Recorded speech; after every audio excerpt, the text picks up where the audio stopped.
The concept of Valhalla emerges from archaeological shadows cast across Bronze Age Scandinavia, where warrior societies first established the fundamental patterns that would crystallize into the most famous Hall of the Dead in Germanic mythology.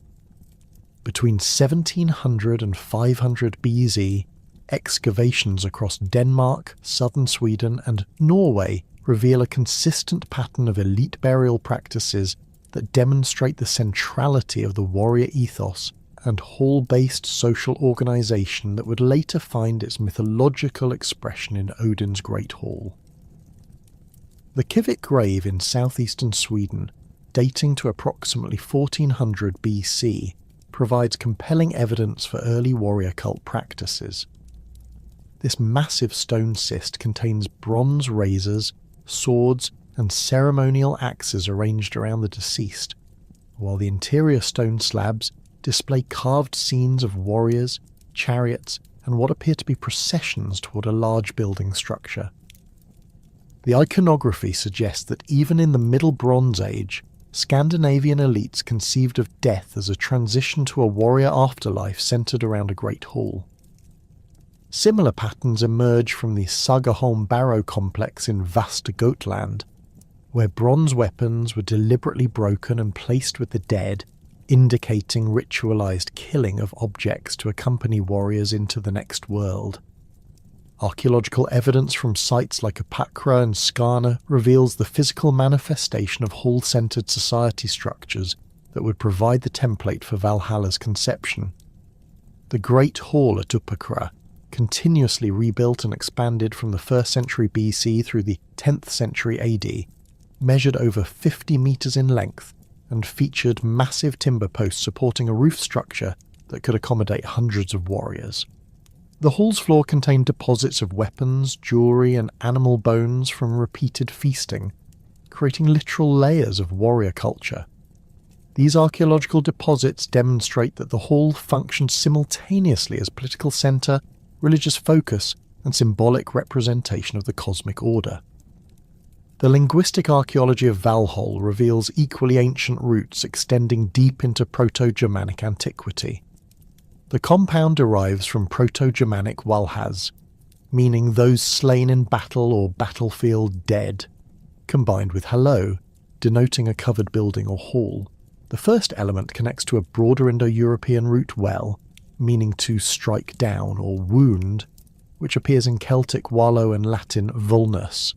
This linguistic connection suggests that the concept of warrior dead as a distinct category existed across multiple Indo-European cultures before Germanic speakers separated into distinct tribal groups. The evolution of Valhaz across Germanic dialects provides crucial insights into how the concept developed. In Gothic, the term appears as wallus, meaning staff or rod, but also metaphorically referring to warriors. Old High German Wala originally denoted foreign warriors, particularly Celts, before expanding to mean any warrior dead.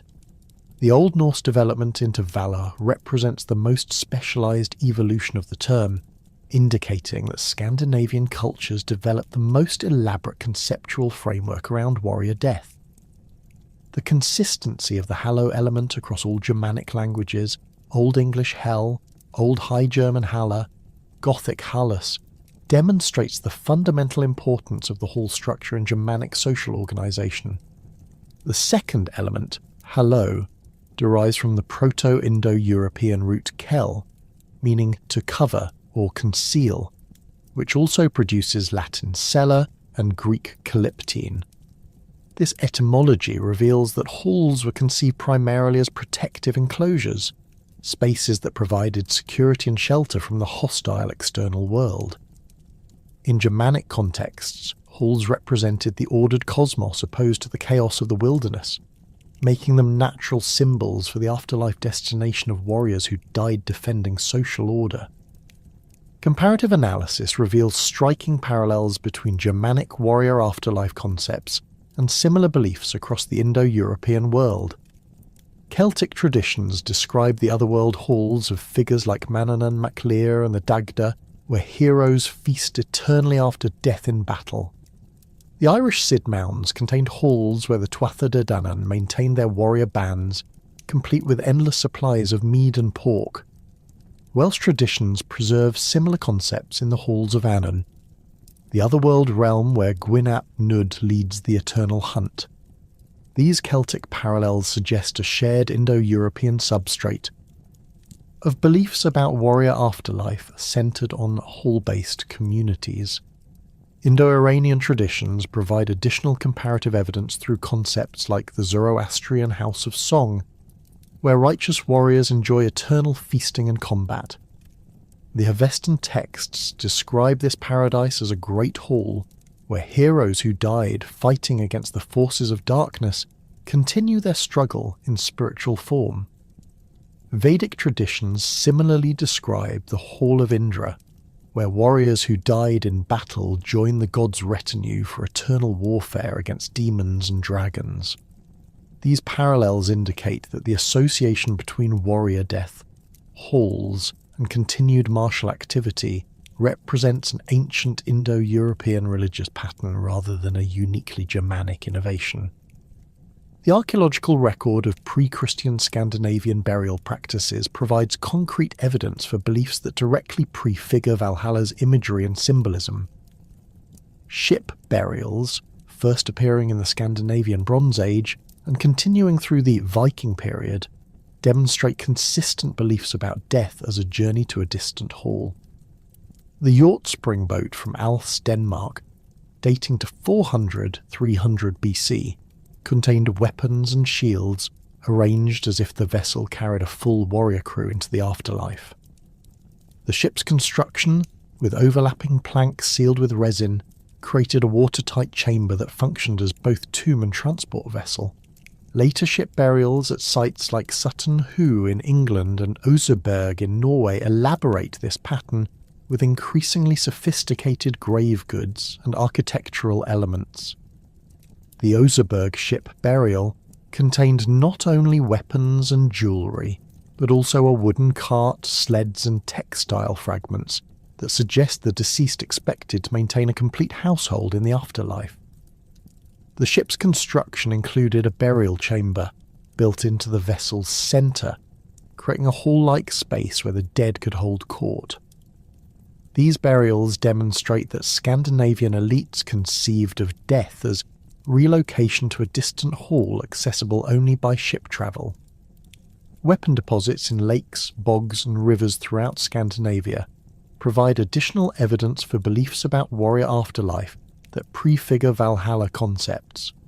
The Hjortspring deposit contained over 150 spears, 20 shields and multiple swords thrown into a bog, apparently as offerings to divine powers associated with war and death. Similar deposits at Illerup Adel, Vimose and Thorsberg contain thousands of weapons, many deliberately broken or killed before deposition.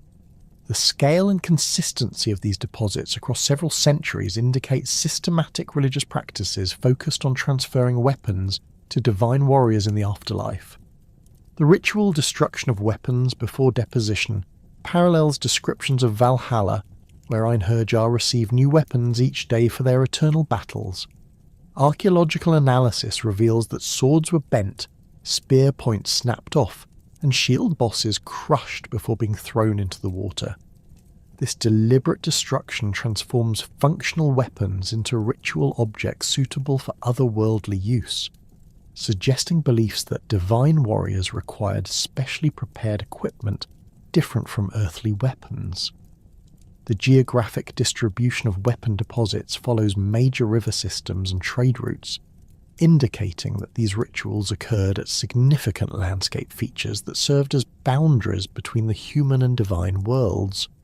Hall-burning rituals documented in both archaeological and literary sources provide the most direct prefiguration of Valhalla imagery. Excavations at sites like Ledra in Denmark reveal evidence for the deliberate burning of great halls, followed by their reconstruction on the same foundations. The burned layers contain high concentrations of weapons, jewellery and feasting equipment, suggesting that hall destruction involved elaborate ritual deposits. The pattern repeats across multiple building phases, indicating that hall burning and rebuilding formed part of regular ceremonial cycles, rather than responses to accidental fires or enemy attacks. The Gudmundarborg complex on Funen provides exceptional evidence for hall-centered ritual practices that prefigure Valhalla concepts. The site contains remains of multiple great halls built and rebuilt over several centuries, each associated with massive deposits of gold objects, weapons, and imported luxury goods. The hall's construction incorporated specific architectural features, raised floors, carved posts, and central hearths that match descriptions of divine halls in later mythological sources. The concentration of wealth and ritual activity at Gudme suggests that it functioned as a religious centre where earthly halls served as models for divine counterparts. The integration of these archaeological, linguistic, and comparative elements reveals that Valhalla emerged from deep-rooted Germanic traditions about warrior death, hall-centered society, and divine warfare that extended back into the Bronze Age. The concept did not appear suddenly in Viking Age literature, but developed gradually through centuries of cultural evolution, incorporating elements from across the Indo-European world while maintaining distinctively Germanic characteristics. The physical evidence from burial sites, weapon deposits, and hall excavations demonstrates that beliefs about warrior afterlife in great halls formed central elements of Scandinavian religion long before the emergence of written sources that first recorded the name Valhalla. The transition from archaeological shadows to literary illumination occurs dramatically in the collection of mythological poetry known as the Poetic Edda, where Valhalla emerges fully formed as the central institution of the Germanic afterlife. These poems, preserved in the 13th century Codex Regius, but reflecting oral traditions extending back to the early Viking Age, provide the first detailed descriptions of Odin's hall and establish the foundational imagery that would dominate all subsequent treatments of the subject. The Edic corpus transforms the Proto-Germanic warrior afterlife concepts evidenced in Bronze Age burial practices into a sophisticated theological and cosmological system centered on Valhalla's role in the cosmic order. Grimnismal stands as the most comprehensive early source for Valhalla's physical description and organizational structure. This poem, consisting of 54 stanzas, presents Odin disguised as Grimnir, delivering a monologue that systematically describes the geography of the divine realm. The poem's composition likely dates to the 9th or 10th century, making it contemporary with the height of Viking Age expansion, when warrior culture reached its most elaborate development. The text's detailed architectural descriptions suggest the poet drew from direct experience of contemporary royal halls, projecting earthly magnificence onto cosmic scales. The poem's most famous passage describes Valhalla's extraordinary dimensions: 500 doors and 40 more. I think there are in Valhalla. 800 Einherjar go out of each door when they go to fight the wolf. This mathematical precision creates a hall containing 432,000 entrances, each accommodating 800 warriors, suggesting a total capacity exceeding 345 million Einherjar. The specific numbers carry cosmological significance beyond mere hyperbole. The number 540 represents the product of sacred numbers, 108 multiplied by 5, where 108 appears throughout Indo-European religious systems as representing cosmic completeness. The Hindu tradition recognizes 108 as the number of Upanishads, while Buddhist prayer beads contain exactly this number of elements. The 800 warriors emerging from each door connects to the Old Norse word atunda, meaning eighth, which appears in contexts describing supernatural multiplication or cosmic abundance. The total capacity of over 345 million warriors reflects the poem's conception of Ragnarok as a conflict requiring unprecedented military mobilization. The mathematical precision demonstrates that Grimnismal presents Valhalla not as a vague paradise, but as a carefully organised military installation designed for specific strategic purposes. The poet's attention to logistical details reveals familiarity with actual military planning and suggests that contemporary audiences expected realistic explanations for how divine warfare would function. The poem describes Valhalla's roof as constructed from shields and supported by spear shafts, creating architecture from weapons rather than conventional building materials. Spear shafts stand for rafters. The hall is roofed with shields. Mailcoats lie on the benches. This weaponized architecture transforms the hall itself into an extension of military equipment, blurring boundaries between shelter and armament. The image reflects actual Viking Age practices where shields were used to create temporary shelters during military campaigns, but elevates this practical technique to cosmic proportions. The description continues with details about Valhalla's supernatural illumination. A wolf hangs in front of the western door, and an eagle hovers above. These guardian animals represent Odin's association with predatory creatures that consume battlefield dead. The wolf, Jerry, and eagle symbolize the transformation of carrion eaters into divine servants, suggesting that Valhalla exists at the intersection between death and regeneration. The western door's significance relates to sunset symbolism, where the daily death of light parallels the warrior's transition from earthly life to divine service. Grimnismal establishes Valhalla's daily routine through descriptions of the Einherjar's activities. All the Einherjar / every day choose the slain and ride from battle. Then they sit in peace together. This passage introduces the fundamental paradox of warrior afterlife, eternal combat combined with peaceful fellowship. The warriors spend each day fighting until death, then resurrect for evening feasting, creating a cycle that combines the ultimate warrior experience with complete social harmony. The poem presents this routine as the ideal resolution of earthly conflicts between martial prowess and community stability. The feasting descriptions emphasize supernatural abundance. The boar Sarimnir is boiled every day and is whole again at evening. The cosmic pig provides unlimited meat for the Einherjar, while the goat Heidrun supplies endless mead from her udders. These images transform ordinary feast foods into regenerating resources that eliminate scarcity from the afterlife experience. The supernatural abundance ensures that competition for resources cannot disrupt the warrior's fellowship, creating perfect conditions for eternal military brotherhood.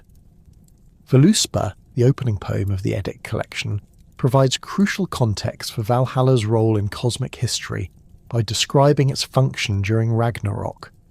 The seeress's prophecy traces the universe's development from creation through destruction, positioning Valhalla as a critical element in the final battle between order and chaos. The poem's composition probably predates Grimnismal by several decades, suggesting that Valhalla's apocalyptic significance preceded detailed descriptions of its daily operations. The seeress describes Odin's recruitment of Einherjar. I see there wading Srar through heavy streams, men who broke oaths and murderers. This passage indicates that Valhalla's population includes not only honourable battle dead but also oathbreakers and criminals whose deaths in combat qualified them for divine service. The inclusion of morally ambiguous warriors suggests that martial prowess rather than ethical behaviour determines admission to Odin's hall. This criterion reflects the practical requirements of divine warfare, where combat effectiveness takes precedence over moral purity. Völuspá describes the Einherjar's mobilization for Ragnarok. The Einherjar arm themselves and ride onto the battlefield. The poem presents this deployment as the culmination of centuries of preparation, where accumulated warrior dead finally fulfill their purpose as Odin's army against the forces of chaos. The brevity of this description contrasts with elaborate accounts of the Einherjar's daily training, suggesting that their ultimate battle represents the natural conclusion of their eternal preparation rather than a dramatic transformation of their existence. The seeress' vision includes Valhalla's fate during the cosmic conflagration. Surtur rides from the south, with fire-destroying branches. The son of the gods of the slain shines from his sword. This passage implies that even Valhalla cannot survive Ragnarok's destruction, making the Einherjar's sacrifice meaningful precisely because it occurs within a finite cosmic cycle. The Hall's destruction alongside the rest of the universe demonstrates that divine institutions share mortality with earthly counterparts, creating theological consistency within the mythological system. Vafthrudnismal contributes additional details about Valhalla's cosmic significance through its wisdom contest between Odin and the giant Vafthrudnir. This poem emphasizes Odin's role as host and his relationship with the Einherjar through questions about divine knowledge and cosmic secrets. The dialogue format allows for systematic exploration of mythological details that narrative poems handle more impressionistically. The giant asks about the Einherjar's activities. What do the Einherjar do when they are not fighting? Odin's response elaborates the daily cycle. Every day they choose the slain and ride from battle, then they sit in peace and drink mead. This exchange establishes the rhythm of afterlife existence while emphasizing the integration of combat and fellowship. The giant's question suggests that even divine enemies recognize the Einherjar's importance in cosmic affairs, while Odin's detailed response demonstrates his intimate knowledge of their activities. The poem explores Odin's motivations for gathering warriors. Much I travelled, much I tried out, much I tested the powers. What will happen to the gods when the mighty winter comes? This passage connects Valhalla's military preparations directly to Odin's knowledge of Ragnarok, suggesting that the Hall's existence results from divine foresight rather than spontaneous creation. Odin's travels and tests represent reconnaissance activities designed to understand the threats facing the cosmic order, making the Einherjar recruitment part of a comprehensive defensive strategy. Vafthrudnismal also addresses the selection criteria for Einherjar through indirect references to battlefield death. Those who fall in Odin's embrace go to the Golden Hall. The euphemistic language transforms violent death into divine selection, suggesting that warriors killed in battle receive Odin's personal attention rather than suffering random misfortune. This theological interpretation elevates battlefield casualties from tragic losses to meaningful sacrifices that serve cosmic purposes.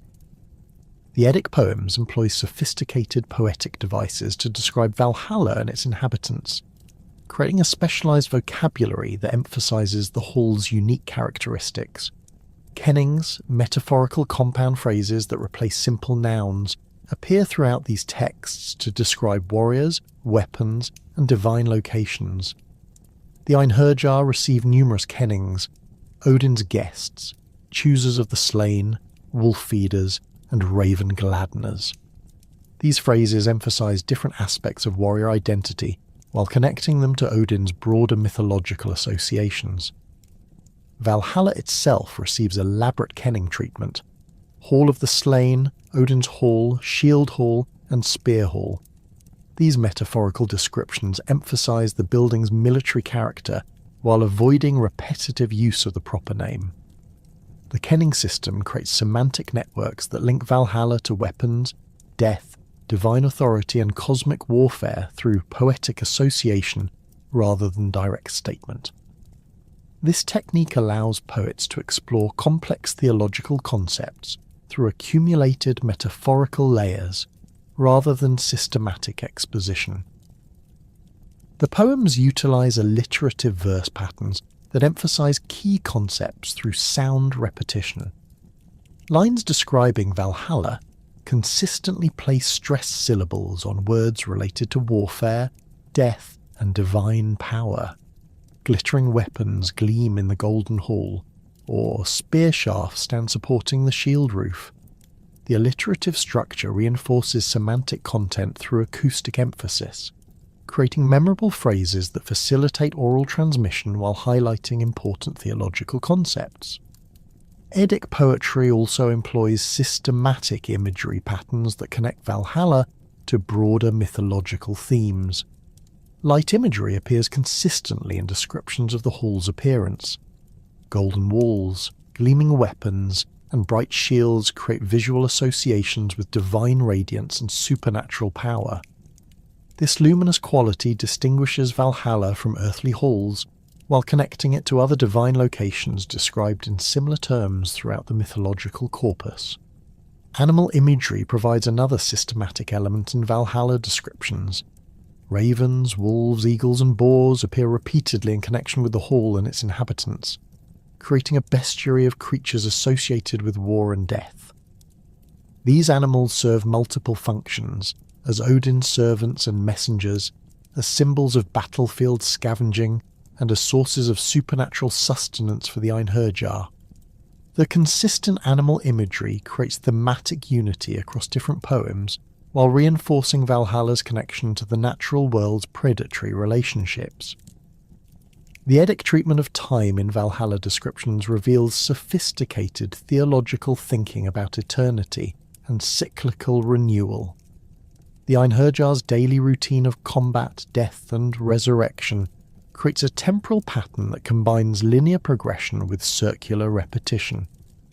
Each day brings new battles and experiences, satisfying the linear desire for continued existence, while the cyclical structure ensures that no day differs fundamentally from any other, creating the stability associated with eternal paradise. This temporal structure reflects broader Germanic concepts about cosmic cycles, where creation and destruction alternate in endless repetition. Valhalla exists within this cyclical framework, serving its purpose during each cosmic age, before being destroyed and presumably recreated for the next cycle. The hall's temporal existence thus mirrors the universe's own rhythm of birth, growth, decay, and renewal, integrating the warrior afterlife into the broadest possible cosmological context. The Eddic poems establish Valhalla as far more than a simple warrior paradise, presenting it instead as a crucial institution within a complex theological system that addresses fundamental questions about death, duty, cosmic order, and divine justice. The detailed descriptions in Grimnismal, the apocalyptic context provided by Völuspá, and the systematic exploration in Vafthrudnismal create a comprehensive literary foundation that subsequent treatments of Valhalla would elaborate and modify but never entirely replace. The transformation of Valhalla from fragmented poetic imagery into systematic theological doctrine reached its culmination in the early 13th century through the scholarly efforts of Snorri Sturluson, whose prose Edda represents the most comprehensive medieval attempt to codify Norse mythology into coherent narrative form. Writing from his estate at Reykholt around 1220, Snorri possessed unique qualifications for this monumental task: aristocratic birth that provided access to extensive manuscript collections, legal training that emphasized systematic organization of complex information, and poetic expertise that enabled sophisticated interpretation of skaldic verse. His methodical approach to mythological material created the definitive medieval synthesis of Valhalla traditions, establishing interpretive frameworks that continue to influence modern understanding of Norse afterlife concepts.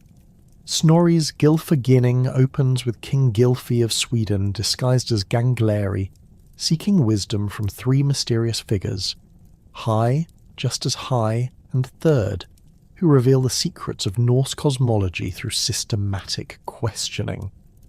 This dialogue structure allows Snorri to present mythological information as revealed knowledge rather than personal speculation, lending authority to his interpretations while maintaining distance from potentially heretical content.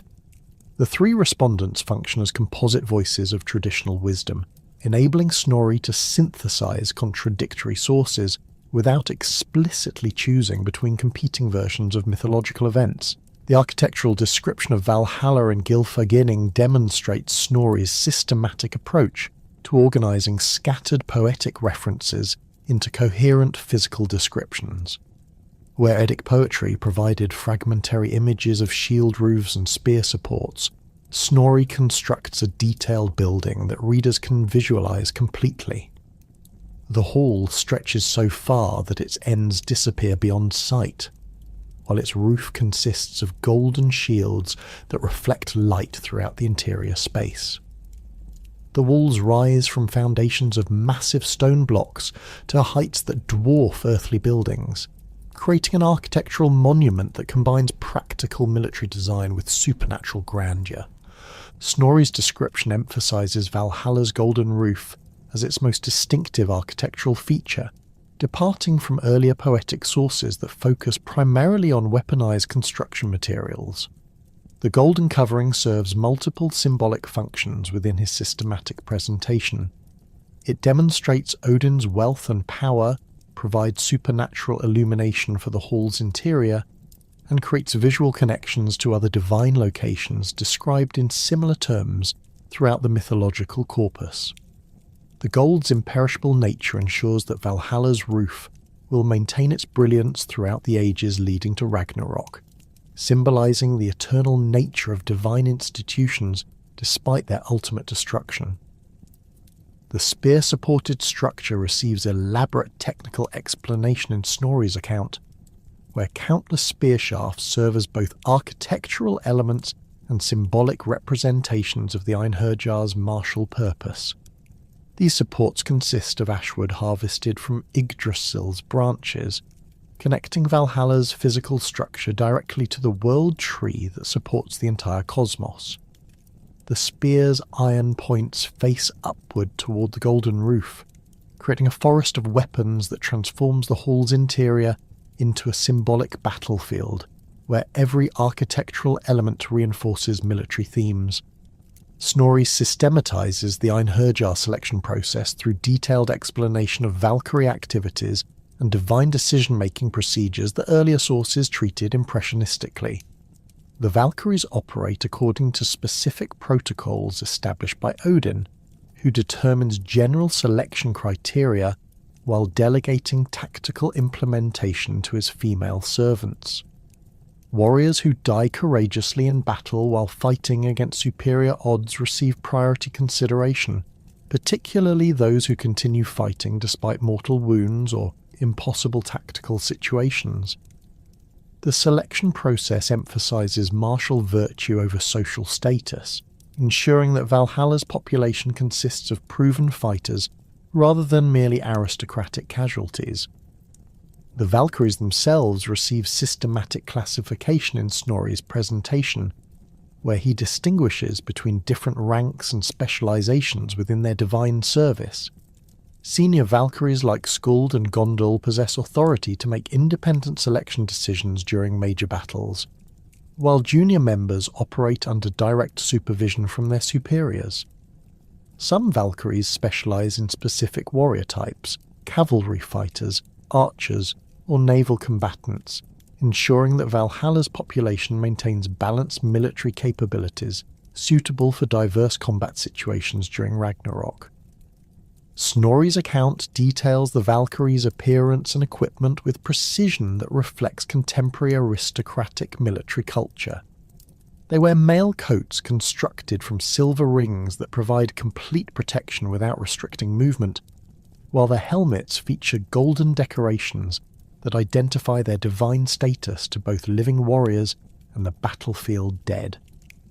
Their weapons include spears forged from meteoric iron and swords that never dull or break, emphasizing their supernatural nature while maintaining recognizable connections to earthly military equipment. The transportation of selected warriors to Valhalla receives systematic explanation through Snorri's description of Valkyrie horses and their supernatural capabilities. These mounts possess the ability to travel instantly between battlefields and the divine realm, carrying both Valkyries and newly selected Einherjar across cosmic distances without temporal delay. The horse's supernatural nature allows them to bear multiple passengers simultaneously while maintaining perfect speed and stability, ensuring efficient collection of battle casualties from across the mortal world. Snorri's Skaldskaparmal provides the most detailed account of daily life within Valhalla, systematizing scattered poetic references into comprehensive descriptions of the Einherjar's routine activities. The warriors wake each morning at dawn to the sound of Gjallarhorn, then arm themselves with weapons that appear automatically beside their sleeping places. These arms surpass earthly equipment in every respect. Swords that cut through any material, spears that never miss their targets, and shields that cannot be penetrated by any weapon. The supernatural quality of this equipment ensures that combat training achieves maximum effectiveness while eliminating concerns about weapon maintenance or replacement.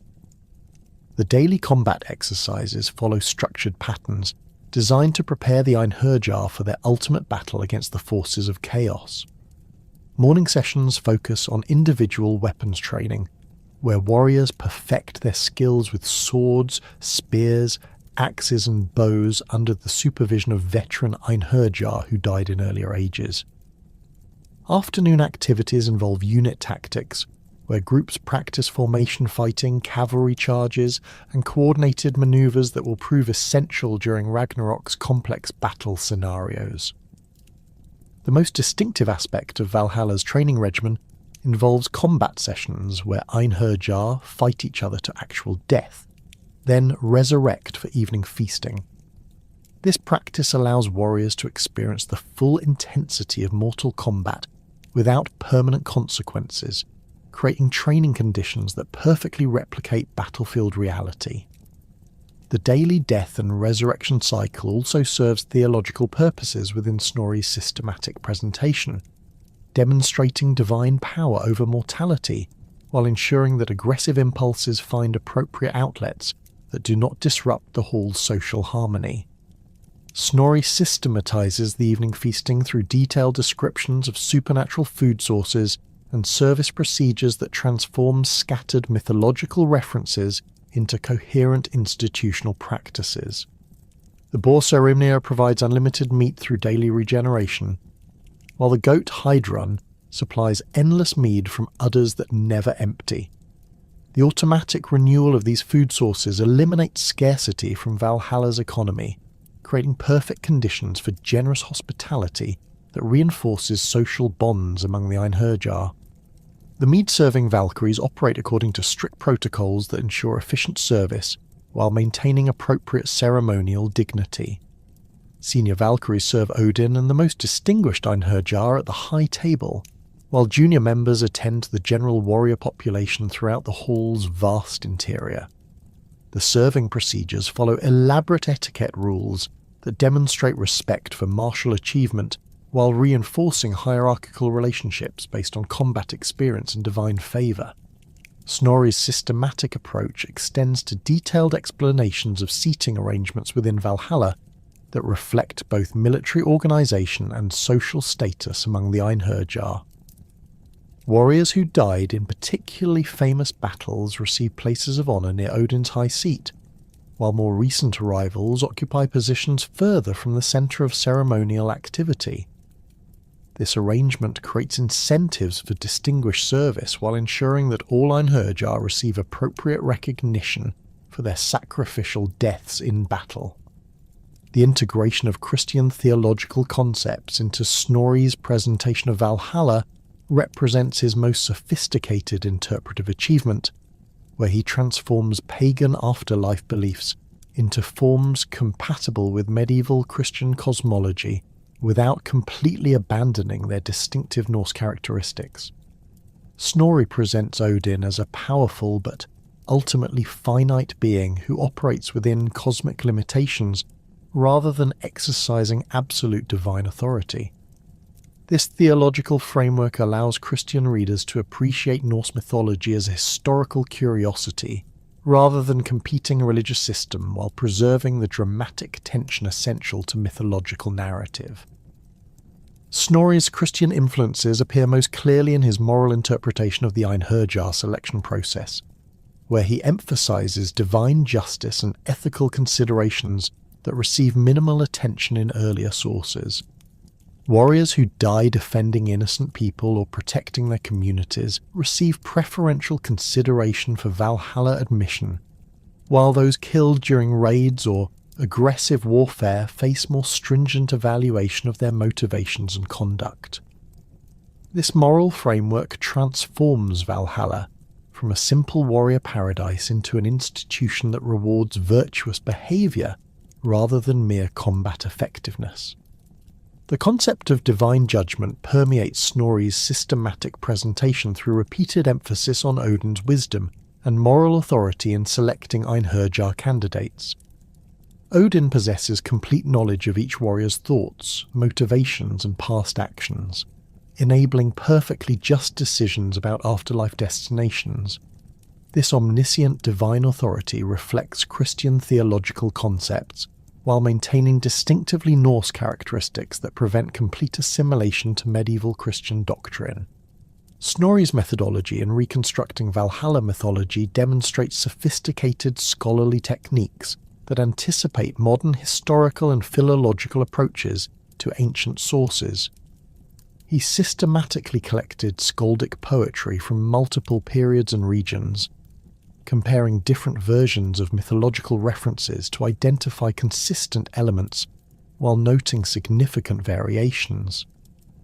This comparative approach enabled him to distinguish between essential mythological content and local or temporal modifications that reflected specific cultural contexts rather than universal Norse beliefs. The use of skaldic poetry as primary source material required sophisticated interpretive skills due to the complex metaphorical language and cultural assumptions embedded in these texts. Snorri's legal training provided essential background for analysing the precise terminology and technical vocabulary that skalds employed when describing mythological subjects. His familiarity with contemporary Icelandic legal procedures also enabled him to understand the institutional frameworks that earlier poets assumed their audiences would recognise automatically. Snorri's systematic citation of specific skaldic verses throughout his prose narrative creates a scholarly apparatus that allows readers to evaluate his interpretive decisions against the primary sources he consulted. This methodological transparency demonstrates intellectual honesty while providing evidence for the widespread distribution of Valhalla traditions across different periods and regions of the Norse cultural sphere.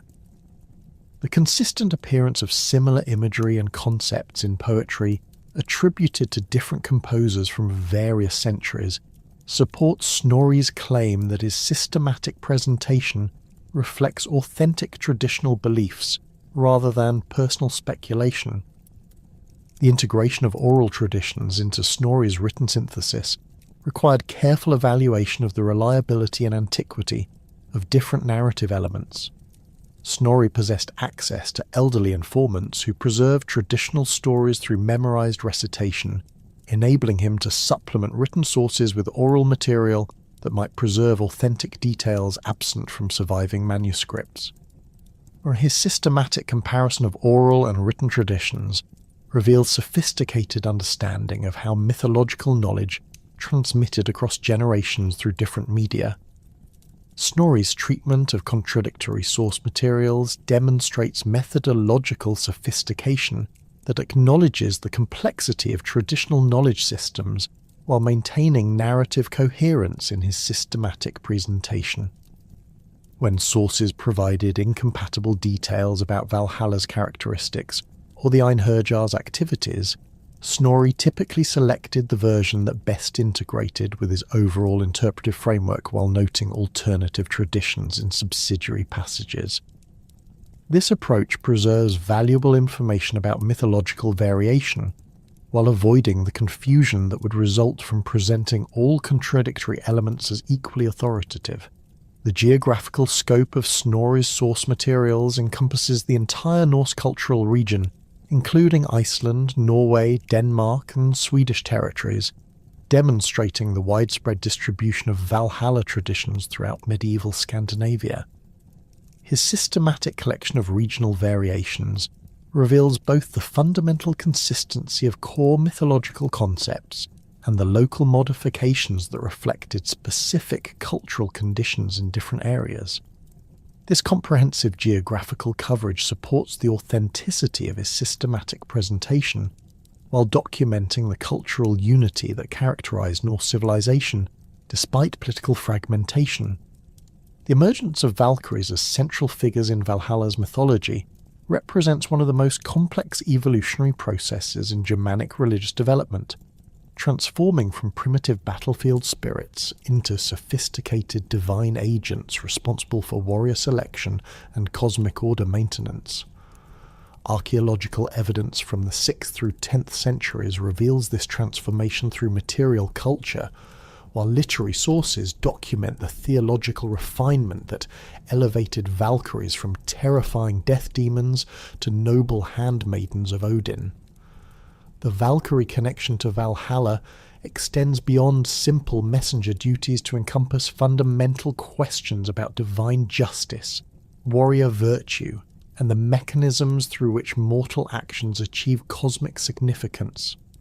The earliest archaeological evidence for Valkyrie-like figures appears in 6th century Scandinavian burial contexts, where female figures with weapons accompany male warrior graves. The Vendel period cemetery at Gamla Uppsala contains several burials where bronze figurines depicting armed women were placed alongside swords, spears, and shields. These figurines measure between 3 and 7 centimeters in height and display consistent iconographic features. Long hair bound with metal circlets, knee-length tunics, and spears held in aggressive postures. The figurines' placement within weapon deposits suggests they functioned as protective spirits associated with martial equipment rather than representations of living warrior women. Similar figurines from the Valsgard cemetery complex show evolutionary development in Valkyrie iconography during the 7th and 8th centuries. Later examples display more elaborate clothing details, including what appear to be mail shirts rendered in miniature bronze scales. The spears become longer and more prominent, while some figures carry circular objects that likely represent shields. The increasing sophistication of these representations parallels the development of more complex warrior burial practices, suggesting that Valkyrie concepts evolved alongside changing military technologies and social organization. The most significant archaeological evidence for Valkyrie worship appears in the form of gold bracteates, thin gold medallions worn as pendants produced throughout Scandinavia during the 5th through 7th centuries. The Trollhättan bracteate from Västergötland depicts a female figure with elaborate braided hair holding a drinking horn above a prone male warrior.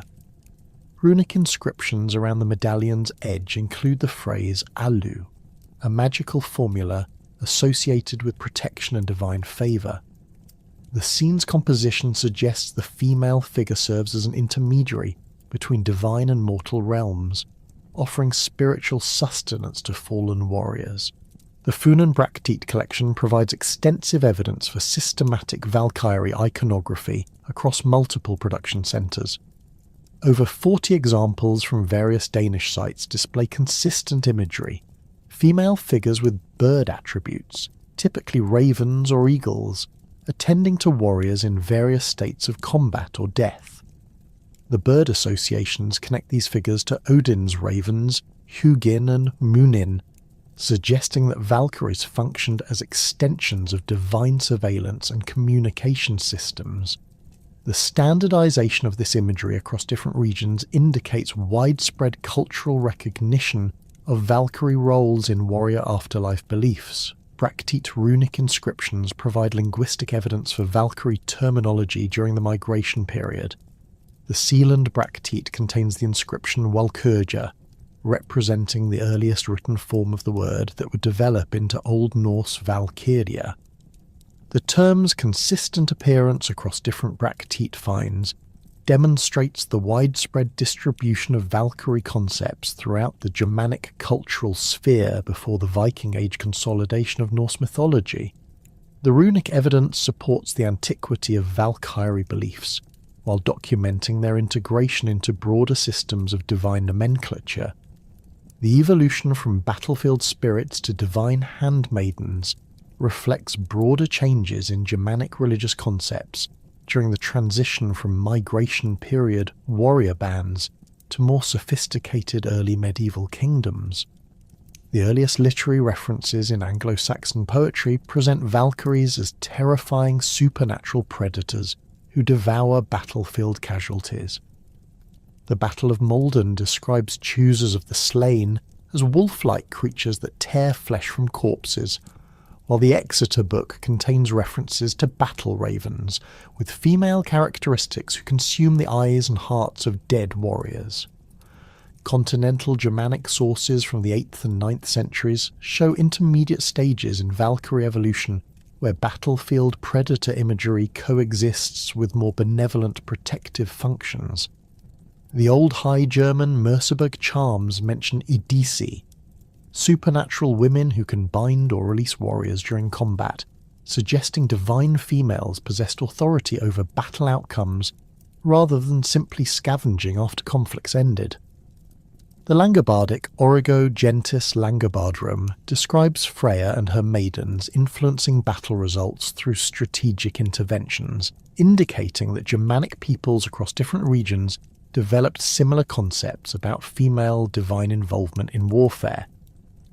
The transformation accelerated during the 9th and 10th centuries as Scandinavian political structures became more centralised and warfare more organised.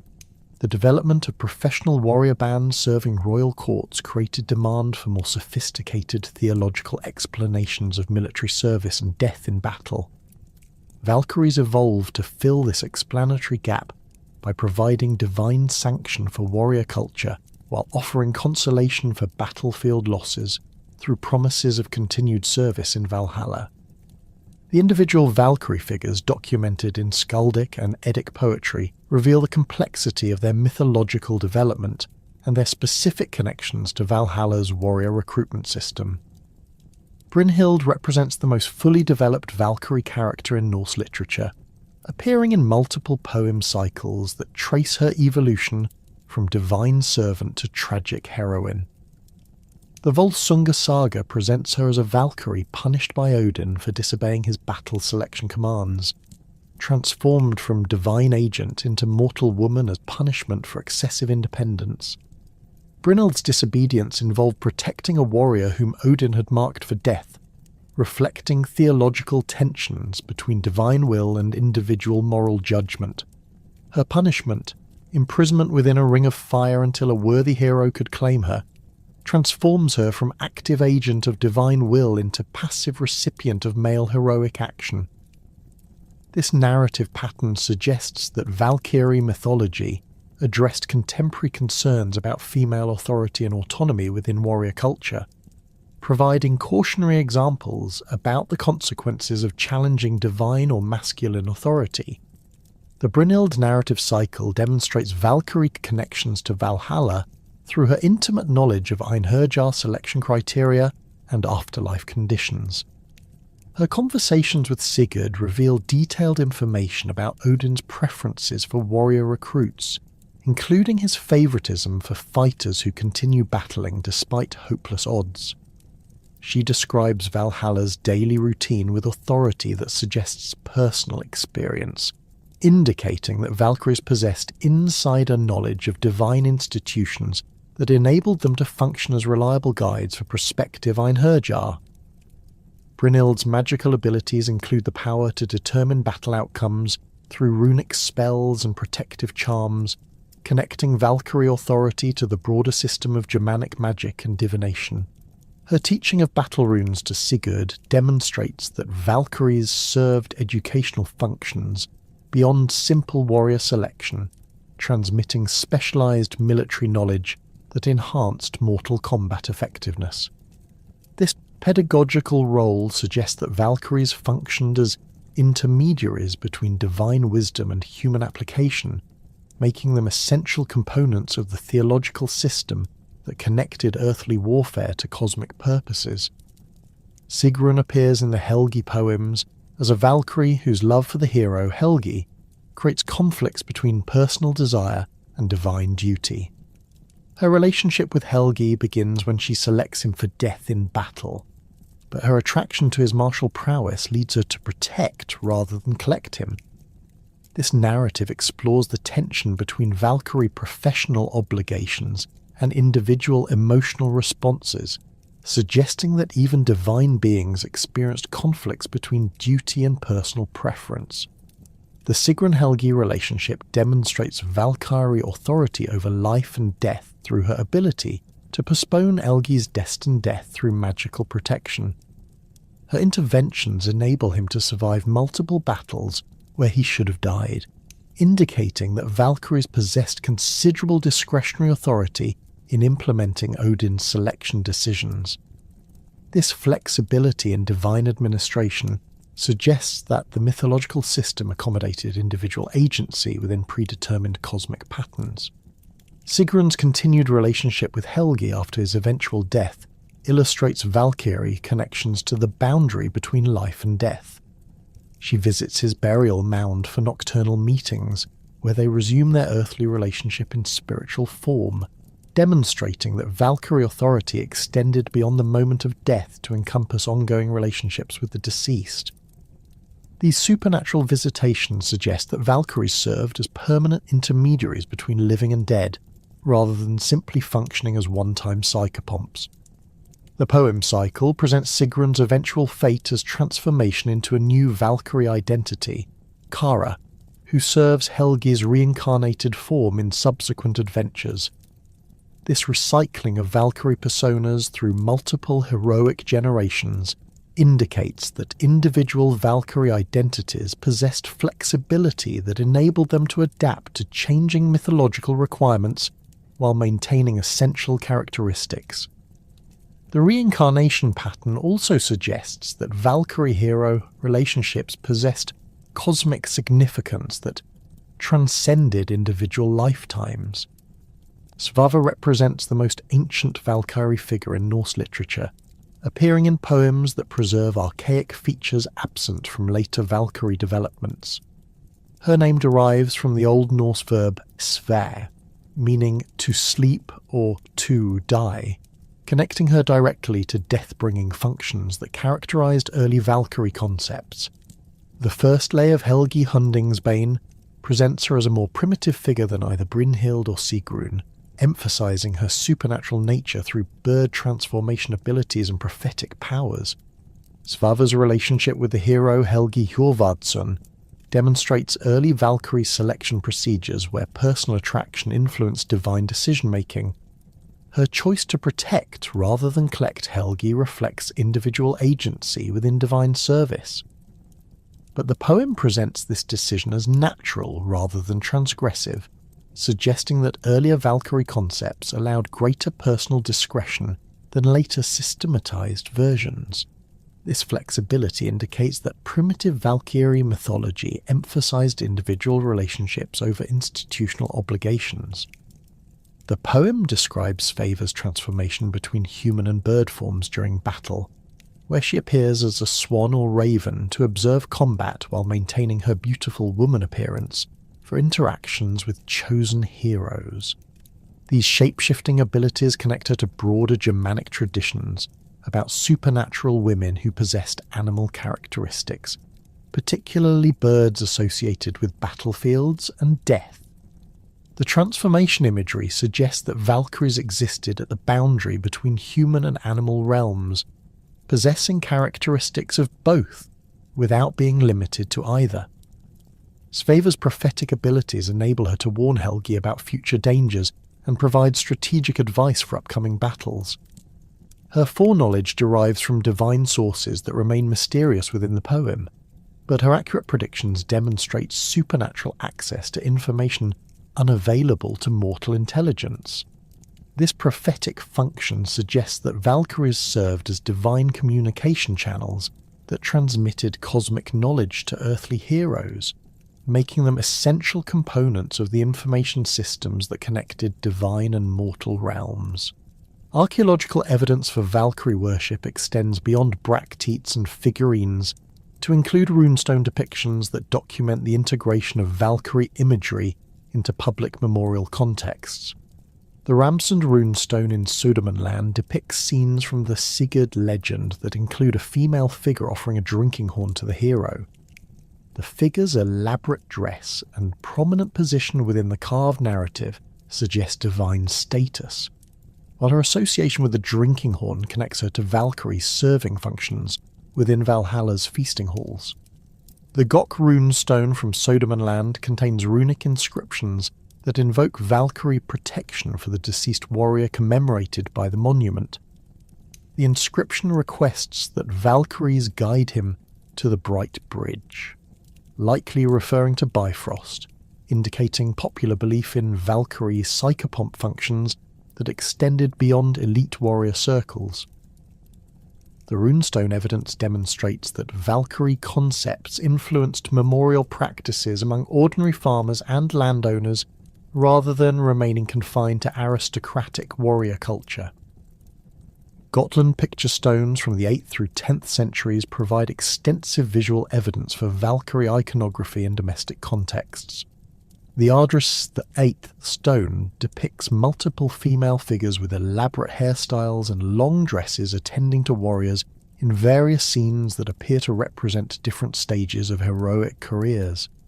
Some figures offer drinking horns, while others hold weapons, suggesting functional specialization within Valkyrie hierarchies that paralleled the systematic organization described in later literary sources.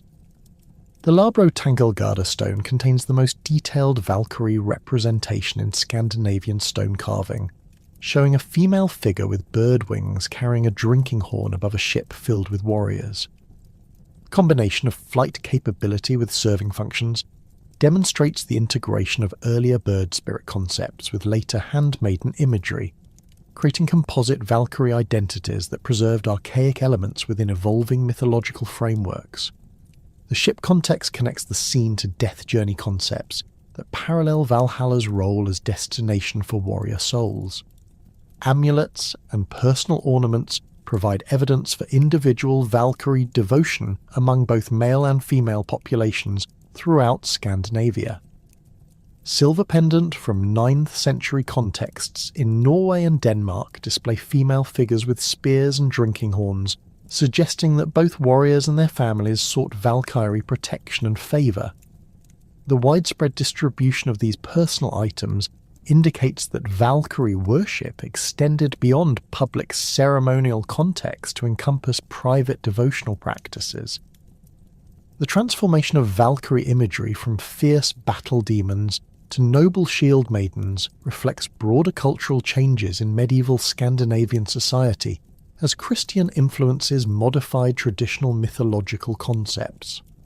The earliest literary sources present Valkyries as terrifying supernatural predators whose primary function involved consuming battlefield casualties. The Anglo-Saxon Exodus describes choosers of the slain as wolf-like creatures with iron teeth who devour corpses, while early skaldic poetry employs kennings that emphasize Valkyrie associations with carrion-feeding animals. The gradual refinement of Valkyrie imagery parallels the development of courtly culture in medieval Scandinavia, where aristocratic women gained increased social prominence and influence. The transformation from battlefield scavengers to elegant serving women reflects contemporary ideals about feminine behaviour and appropriate female roles within warrior society. This evolution demonstrates how mythological concepts adapted to changing social conditions while maintaining essential religious and cultural functions. The medieval literary presentation of Valkyries as beautiful, noble women wearing elaborate clothing and jewellery contrast sharply with earlier depictions that emphasized their monstrous or animal characteristics. Snorri's systematic description in the Prose Edda presents Valkyries as dignified divine servants whose appearance reflects their elevated status within Odin's court. This idealization process removed threatening elements from Valkyrie imagery while preserving their essential functions as divine agents and warrior guides. The preservation of earlier Valkyrie characteristics within later literary contexts suggests that the transformation process involved layering rather than replacement of mythological elements. Medieval sources retain references to Valkyrie bird forms and supernatural abilities while emphasizing their human-like appearance and behavior. This synthetic approach enabled the mythology to accommodate both archaic religious concepts and contemporary social ideals without completely abandoning either tradition. The selection of warriors for Valhalla operated according to complex criteria that distinguished between different categories of battle dead and their appropriate afterlife destinations. While popular understanding often assumes that all warriors killed in combat automatically gained admission to Odin's Hall, the mythological sources reveal a sophisticated sorting system that evaluated multiple factors beyond mere battlefield death. The primary division separated those destined for Valhalla under Odin's direct authority from warriors assigned to Folkvanga, the hall ruled by the goddess Freyja, creating parallel institutions that serve different divine purposes within the cosmic order. The distinction between Valhalla and Folkvanga reflects fundamental theological concepts about divine authority and military organization in Norse cosmology. Freyja, as leader of the Vanir deities integrated into the Aesir pantheon, maintained independent recruiting rights that enabled her to claim half of all battle dead before Odin's Valkyries could evaluate them for Valhalla admission. This division prevented any single divine authority from monopolizing warrior recruitment, while ensuring that both major divine factions possessed adequate military resources for Ragnarok. The Grimnismal explicitly states that Freyja chooses half the slain each day, indicating that the selection process involved active competition between divine recruiters rather than simple administrative division of casualties. The criteria governing assignment to Folkvanga versus Valhalla emphasized different aspects of warrior virtue and divine preference. Freyja's selections prioritized warriors who died defending their families, communities, or religious sites, reflecting her associations with fertility, protection, and domestic prosperity. These fighters typically included farmers defending their lands, local militia protecting villages, and warriors who died in defensive rather than aggressive military actions. The emphasis on protective rather than predatory warfare aligned with Freyja's broader mythological functions as guardian of life-giving forces and social stability. Odin's selections for Valhalla focused on warriors whose deaths demonstrated exceptional martial prowess, strategic thinking, or willingness to sacrifice personal safety for military objectives. The Einherjar typically included professional warriors, elite bodyguards, successful raiders, and military leaders whose tactical innovations or personal courage distinguished them from ordinary fighters. The selection criteria emphasized individual achievement and combat effectiveness rather than moral virtue or social responsibility, reflecting Odin's role as patron of war bands and military excellence, rather than community protection. The competitive nature of divine recruitment created complex situations where multiple deities might claim the same fallen warrior based on different aspects of their death circumstances. A warrior who died defending his village while displaying exceptional individual combat skills might qualify for either Folkvanga or Valhalla, depending on which divine recruiter arrived first or which criterion received priority in the specific case. The mythological sources suggest that such disputes were resolved through negotiation between divine authorities, rather than rigid application of predetermined rules. Archaeological evidence from Viking Age burial sites reveals material correlates for these theological distinctions through different treatment of warrior graves that may reflect beliefs about their afterlife destinations. Burials containing complete weapon sets, horses and ships typically correspond to warriors deemed worthy of Valhalla, while graves emphasizing domestic tools, agricultural implements, and family-oriented grave goods might represent those destined for Folkvanga. The Birka Cemetery complex contains examples of both burial types within the same chronological period, suggesting that contemporary communities recognized multiple categories of warrior afterlife.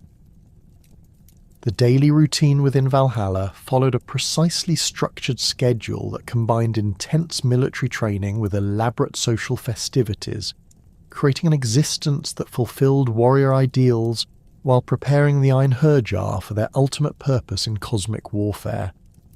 Each day began before dawn with the sound of Gjallarhorn echoing through the hall's vast interior, awakening the warriors from sleep that restored their strength without diminishing their eagerness for combat. The horn's blast, blown by Heimdall from his position at Bifrost's Rainbow Bridge, served both practical and symbolic functions by coordinating activities across Valhalla's enormous space, while reminding the Einherjar of their connection to the broader divine realm. The morning armament ritual demonstrated Valhalla's supernatural nature through the automatic appearance of weapons and armour beside each warrior's sleeping place. These items surpassed earthly military equipment in every aspect: swords that maintained perfect sharpness regardless of use, spears that flew unerringly to their targets, axes that could cleave through any material, and shields that provided complete protection without restricting movement.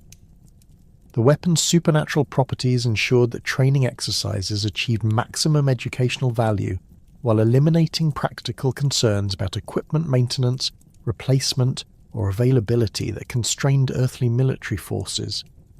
The Einherjar's armour consisted of mail shirts woven from rings of imperishable metal that provided complete protection while weighing no more than ordinary clothing.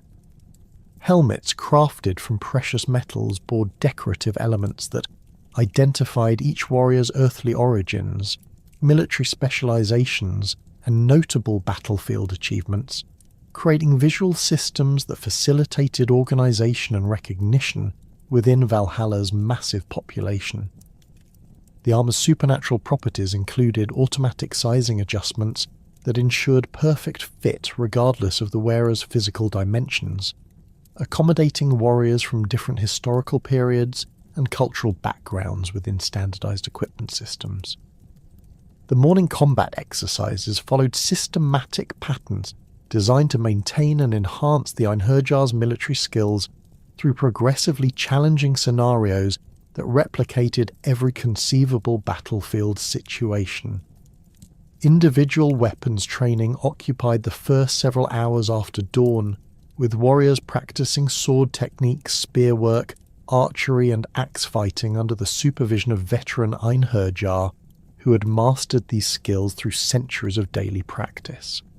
The training areas extended across vast courtyards surrounding Valhalla's main structure, providing adequate space for thousands of simultaneous individual exercises without interference or crowding. The weapons training emphasized techniques specific to the cosmic warfare expected during Ragnarok, including methods for fighting supernatural enemies whose capabilities exceeded those of mortal opponents. The Einherjar learned to combat giants whose size and strength dwarfed human limitations, dragons whose breath could melt conventional armor, and shape-shifting enemies whose forms changed unpredictably during battle. These specialized techniques required modifications of standard fighting methods that earthly warriors never encountered, making Valhalla's training regimen essential preparation for cosmic combat conditions. Unit formation exercises occupied the middle portion of each day's training schedule, where groups of Einherjar practiced coordinated maneuvers that would prove essential during Ragnarok's large-scale battles. These exercises included cavalry charges using supernatural horses that could travel instantly across any terrain, infantry formations designed to maintain cohesion against overwhelming numerical odds, and combined arms tactics that integrated different weapon types into unified combat systems. The formations accommodated warriors from different historical periods, whose earthly military experience involved varying tactical doctrines and technological capabilities. The most distinctive aspect of Valhalla's training involved combat sessions, where Einherjar fought each other with full intensity until death, then immediately resurrected to continue their activities without permanent injury or psychological trauma. This practice enabled warriors to experience the complete spectrum of combat situations, including their own deaths, without the permanent consequences that limited earthly training effectiveness. The daily death and resurrection cycle served multiple purposes. It maintained combat edge through constant exposure to mortal danger, eliminated fear of death that could compromise battlefield performance, and demonstrated divine power over mortality that reinforced the Einherjar's confidence in their supernatural status.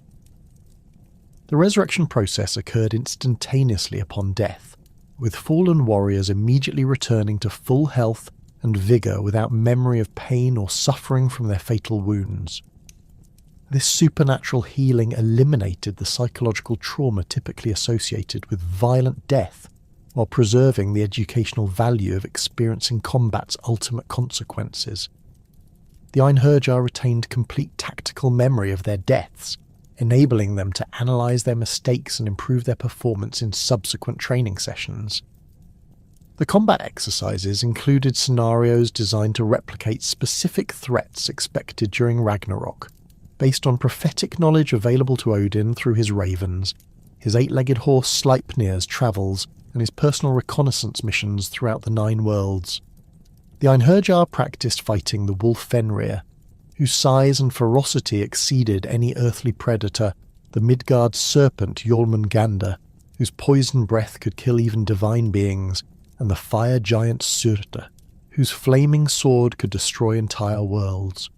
These specialized training scenarios required tactical innovations and equipment modifications that distinguished Ragnarok warfare from ordinary military conflicts. The evening transition from combat training to festive celebration demonstrated Valhalla's dual nature as both military installation and social paradise, where the same warriors who spent their days in deadly combat gathered each evening for elaborate feasts that reinforced their bonds of fellowship and shared purpose. The transformation from battlefield to banquet hall occurred automatically at sunset, when the training areas cleared and the Einherjar assembled within Valhalla's main structure for meals that combined supernatural abundance with ceremonial dignity appropriate to their divine status. The evening feast centred around consumption of the boar Saehrimnir, whose flesh provided unlimited meat through daily regeneration that ensured every warrior received adequate nourishment, regardless of Valhalla's enormous population. The boar's supernatural nature enabled it to feed millions of Einherjar each evening, while returning to life each morning for the next day's slaughter, creating a renewable food source that eliminated scarcity from Valhalla's economy. The meat possessed supernatural properties that satisfied hunger completely, while providing strength and vigour that enhanced the warrior's combat capabilities. The preparation and serving of Saehrimnir followed elaborate ceremonial procedures that honoured the boar's sacrifice, while demonstrating proper respect for the divine gift of unlimited sustenance. The cook Andrimnir possessed supernatural culinary skills that ensured perfect preparation regardless of the quantity required, while the serving process involved hundreds of Valkyries who distributed portions according to strict protocols that reflected military hierarchy and social status within the Einherjar community. The ceremonial aspects transformed simple feeding into religious observance that reinforced theological concepts about divine providence and warrior worthiness. The mead service provided by the goat Heidrun complemented the meat course through unlimited supplies of fermented honey beverage that possessed supernatural properties enhancing fellowship and martial spirit.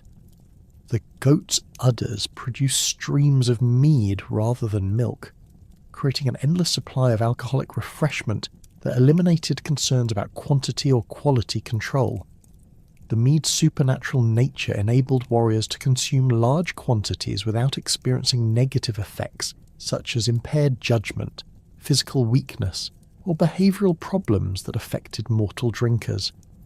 The mead-serving Valkyries operated according to sophisticated hierarchical systems that reflected both their divine status and the military organisation of Valhalla's population.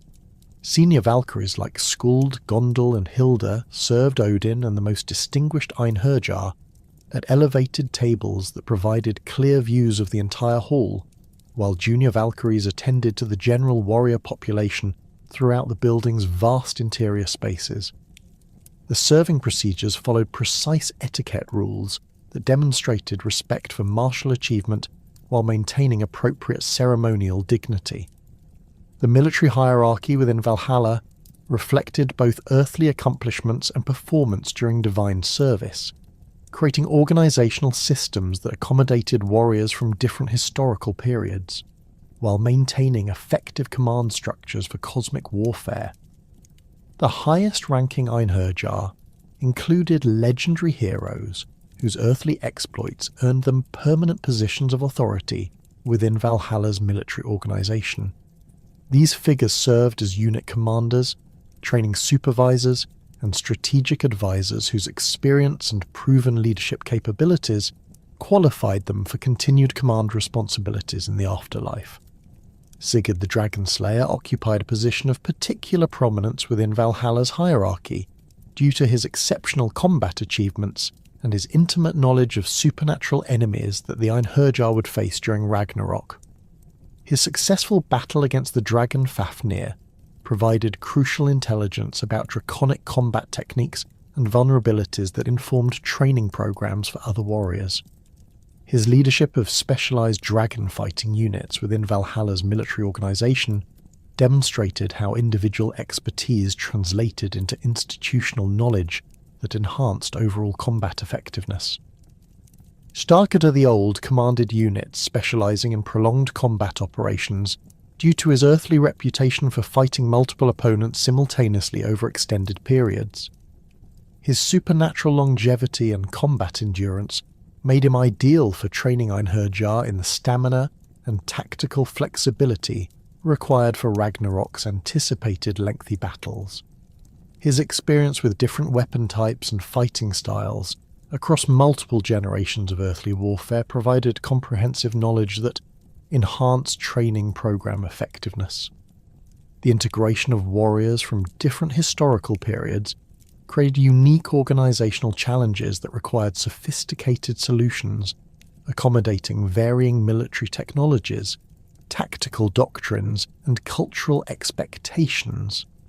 Bronze Age warriors needed training in iron weapons, while early medieval fighters required instruction in specialized techniques for supernatural opponents. The hierarchy accommodated these differences through specialized training units that preserved valuable traditional knowledge while ensuring all Einherjar achieved competency in standardized combat methods. The psychological significance of eternal warrior training extended beyond simple military preparation to encompass fundamental questions about identity, purpose, and meaning within cosmic frameworks that transcended individual mortality. The Einherjar's daily routine provided clear structure and purpose that eliminated existential uncertainty while offering unlimited opportunities for skill development and social advancement based on merit and achievement. The combination of challenging training, meaningful fellowship, and divine purpose created psychological conditions that fulfilled warrior aspirations while serving broader cosmic functions. The elimination of death as a permanent consequence transformed the psychological experience of combat from anxiety-provoking survival struggle into educational opportunity that enhanced rather than threatened personal development. The Einherjar could explore their full combat potential without fear of permanent injury or death, enabling psychological growth and tactical innovation that earthly limitations prevented. This psychological freedom enhanced both individual performance and unit cohesion by removing competitive tensions and survival anxieties that disrupted earthly military organizations. The cultural significance of Valhalla's training regimen reflected broader Germanic values about warrior virtue, social obligation, and cosmic participation that connected individual actions to universal purposes. The Einherjar's preparation for Ragnarok transformed personal combat skills into contributions to cosmic order maintenance, elevating individual warrior identity into participation in divine purposes that transcended temporal limitations. This cultural framework provided meaning and dignity to martial activities that might otherwise appear as mere violence or aggression. The eternal nature of the preparation process emphasized Germanic concepts about cyclical time and cosmic renewal that connected individual warrior service to universal patterns of creation, destruction, and regeneration. The Einherjar's daily cycle of combat, death, and resurrection mirrored cosmic cycles of seasonal change, generational succession, and universal renewal that characterized Germanic cosmological thinking. This temporal framework transformed individual warrior training into participation in eternal patterns that connected mortal actions to immortal purposes. The transition from mythological concepts to material reality becomes tangible through archaeological discoveries that reveal how Valhalla beliefs shaped physical practices across Scandinavia during the migration period and early Viking Age. The excavation of great halls, weapon deposits, burial sites, and carved monuments provides concrete evidence for the cultural importance of warrior afterlife concepts that found their ultimate expression in Odin's mythical hall. These material remains demonstrate that Valhalla represented more than literary fantasy. It reflected deeply held beliefs about death, honour, and cosmic purpose that influenced how Germanic peoples structured their societies, conducted their rituals, and commemorated their dead. The Great Hall excavations at Upper Skåne provide the most comprehensive archaeological evidence for the physical manifestations of beliefs that would crystallize into Valhalla mythology. This remarkable site, occupied continuously from the 1st century BC through the 10th century AD, contained a succession of timber halls that grew progressively larger and more elaborate over nearly a millennium of use. The final hall measured 52 metres in length and 12 metres in width, creating an interior space capable of accommodating over 300 people for feasting and ceremonial activities. The building's massive oak posts, some measuring over a metre in diameter, supported a roof structure that rose to heights exceeding 15 metres, creating an architectural monument that dominated the surrounding landscape. The Upper Hall's interior contained stratified deposits of material culture that document centuries of ritual activity directly relevant to Valhalla concepts. The floor layers yielded thousands of weapon fragments, including sword hilts, spear points, shield bosses, and arrowheads that had been deliberately deposited during ceremonial events. Many of these weapons showed evidence of ritual destruction, bent blades, broken points, and crushed fittings that paralleled the killing of grave goods found in contemporary burial contexts. The weapon deposits appeared concentrated around the hall's central hearth and near the high seat area, suggesting that ritual destruction of military equipment formed part of regular ceremonial observances. Animal bone deposits within the Apakra Hall revealed feasting practices that directly paralleled descriptions of Valhalla's supernatural abundance.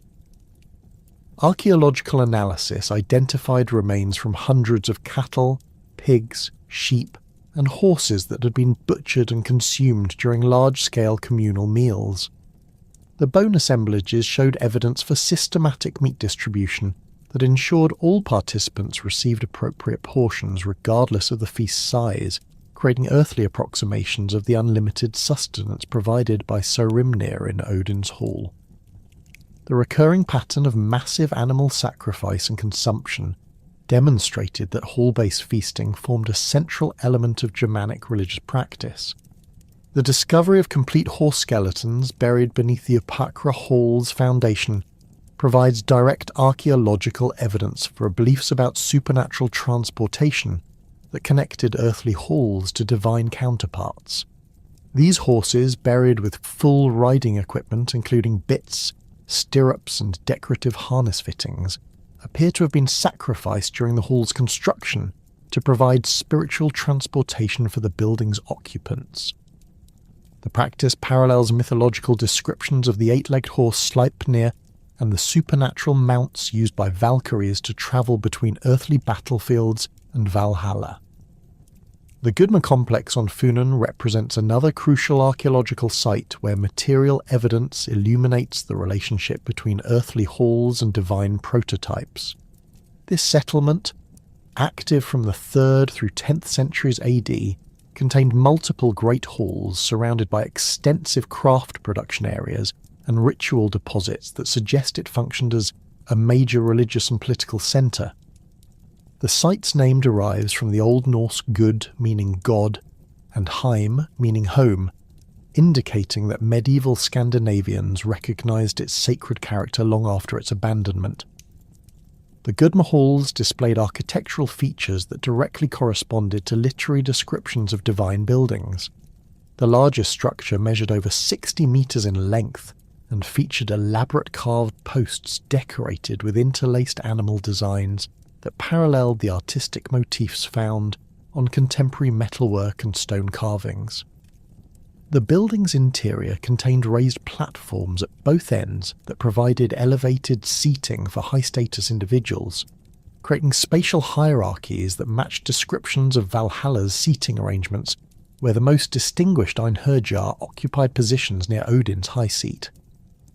The ritual deposits surrounding the Gudma halls included some of the largest concentrations of gold objects ever discovered in Scandinavia.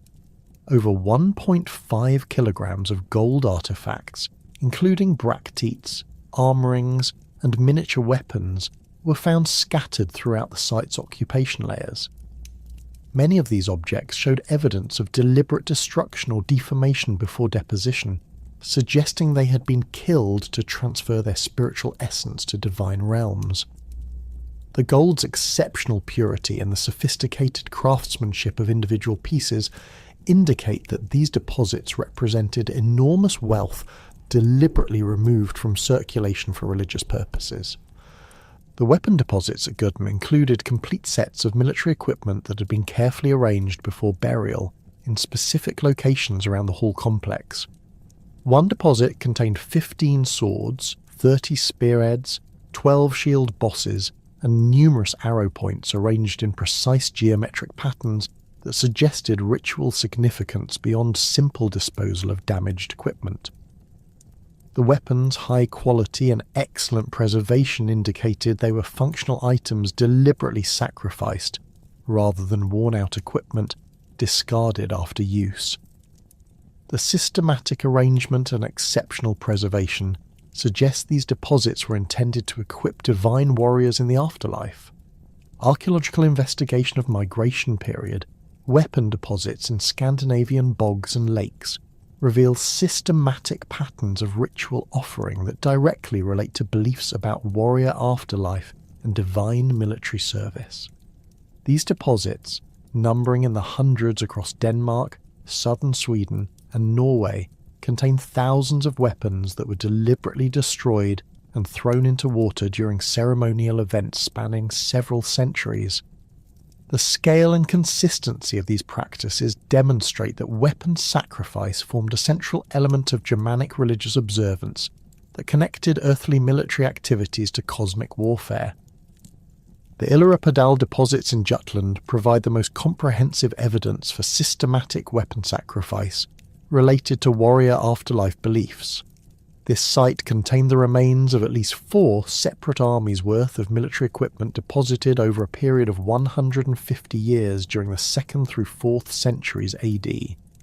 Each deposit contained 300 complete weapon sets that had been systematically destroyed through bending, breaking, and crushing before being thrown into the bog. The weapons included swords with elaborately decorated hilts, spears with silver inlays, and shields with bronze fittings that represented the finest military equipment available to Germanic warriors. The ritual destruction patterns at Illerøpadal followed specific procedures that transformed functional weapons into spiritual offerings suitable for divine recipients. Sword blades were bent into S-curves or figure-8 patterns that rendered them useless for earthly combat, while creating symbolic forms that may have possessed magical significance. Spear points were snapped from their shafts, and the wooden handles were split lengthwise, separating the weapon's components in ways that paralleled the separation of soul from body at death. Shield bosses were crushed flat and their wooden backing boards were broken into fragments, completing the transformation from protective equipment into ritual offering. The Vimmersborg deposits in Denmark revealed evidence for ceremonial procedures that accompanied weapon sacrifice and connected these practices to broader beliefs about divine warfare. The site contained not only destroyed weapons, but also personal ornaments, tools, and clothing that had been deposited alongside the military equipment. The inclusion of complete costume sets suggests that the offerings represented entire warriors rather than simply their equipment, indicating beliefs that weapon sacrifice could transfer complete military units to divine service. The ceremonial aspects of these deposits parallel mythological descriptions of how Valkyries selected and transported fallen warriors to Valhalla. The Thorsberg Bog in Schleswig contained weapon deposits that included runic inscriptions, providing direct evidence for the religious motivations behind these practices. Several spearheads bore runic texts that identified them as offerings to specific deities, including inscriptions that may reference Odin in his role as leader of the divine warband. The runic evidence demonstrates that weapon sacrifice was conducted with explicit religious purposes rather than representing simple disposal of damaged equipment or symbolic burial of defeated enemies. The geographical distribution of bog deposits follows major river systems and ancient travel routes, suggesting that weapon sacrifice occurred at locations that possess special significance as boundaries between earthly and divine realms. Many sites occupy positions near important political centres or at confluences of major waterways where different tribal territories met. The strategic positioning of these ritual locations indicates that weapon sacrifice served political and diplomatic functions in addition to religious purposes, creating neutral ground where different groups could participate in common ceremonial activities. The Gotland picture stones provide the most extensive visual evidence for beliefs about warrior afterlife and divine halls that directly relate to Valhalla concepts. These carved limestone monuments, erected between the 5th and 12th centuries AD, display complex narrative scenes that combine mythological themes with contemporary cultural practices. Over 400 picture stones survive on Gotland, with approximately 40 containing imagery that appears to depict scenes related to warrior death, divine transportation, and afterlife destinations that correspond to literary descriptions of Valhalla. The Ardred stone presents the most comprehensive visual narrative of warrior afterlife beliefs through its multi-panel composition that traces the journey from earthly death to divine destination. The stone's lower panel depicts a battle scene where warriors fight with swords and spears, while ravens and eagles circle overhead, establishing the connection between combat death and supernatural attention. The middle panel shows a ship filled with armed figures sailing across stylized waves, representing the transportation of battle dead to their afterlife destination.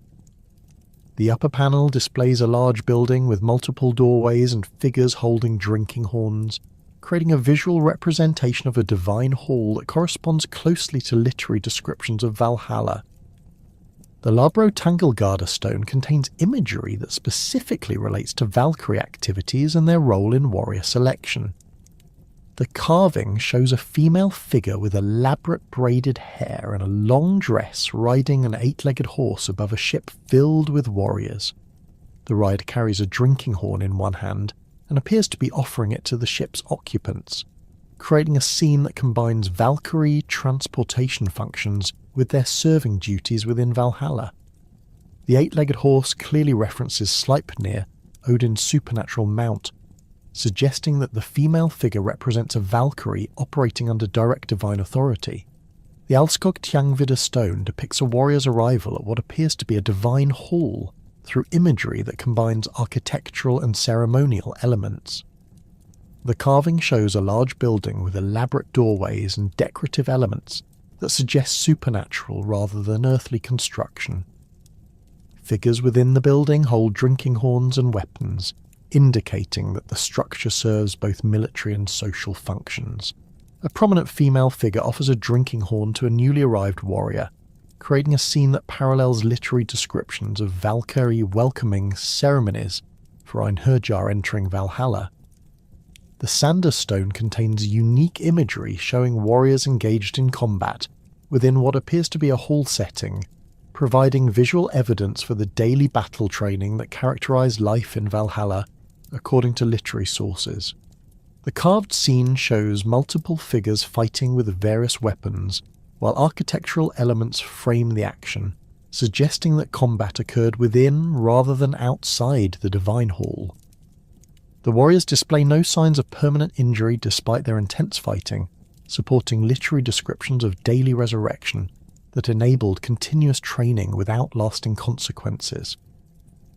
The chronological development of picture stone imagery reveals the evolution of Valhalla concepts over several centuries as beliefs became more systematized and elaborate. Earlier stones from the 5th through 7th centuries display relatively simple scenes of warrior death and supernatural transportation, while later examples from the 9th through 11th centuries show increasingly complex narratives that incorporate multiple mythological elements within unified compositions. This artistic development parallels the literary evolution from fragmentary poetic references to systematic prose descriptions in Snorri's Edda. The analysis of grave goods patterns in elite warrior burials provides crucial evidence for how beliefs about warrior afterlife influenced funerary practices throughout Scandinavia during the Migration period and Viking Age. The systematic examination of burial assemblages reveals consistent patterns in the selection, arrangement, and treatment of objects placed with deceased warriors, demonstrating that funeral practices reflected specific beliefs about the requirements and conditions of afterlife existence that corresponded to Valhalla concepts. The Valsgard Cemetery complex in Uppland contains a series of boat burials spanning the 6th through 10th centuries that demonstrate the evolution of warrior burial practices in response to developing afterlife beliefs. The earliest burials contained relatively simple assemblages of weapons, personal ornaments, and domestic equipment arranged within wooden boats that served as coffins. Later burials displayed increasingly elaborate grave goods arrangements that included complete household assemblages, gaming pieces, and imported luxury items that suggested beliefs about maintaining earthly lifestyle patterns in the afterlife.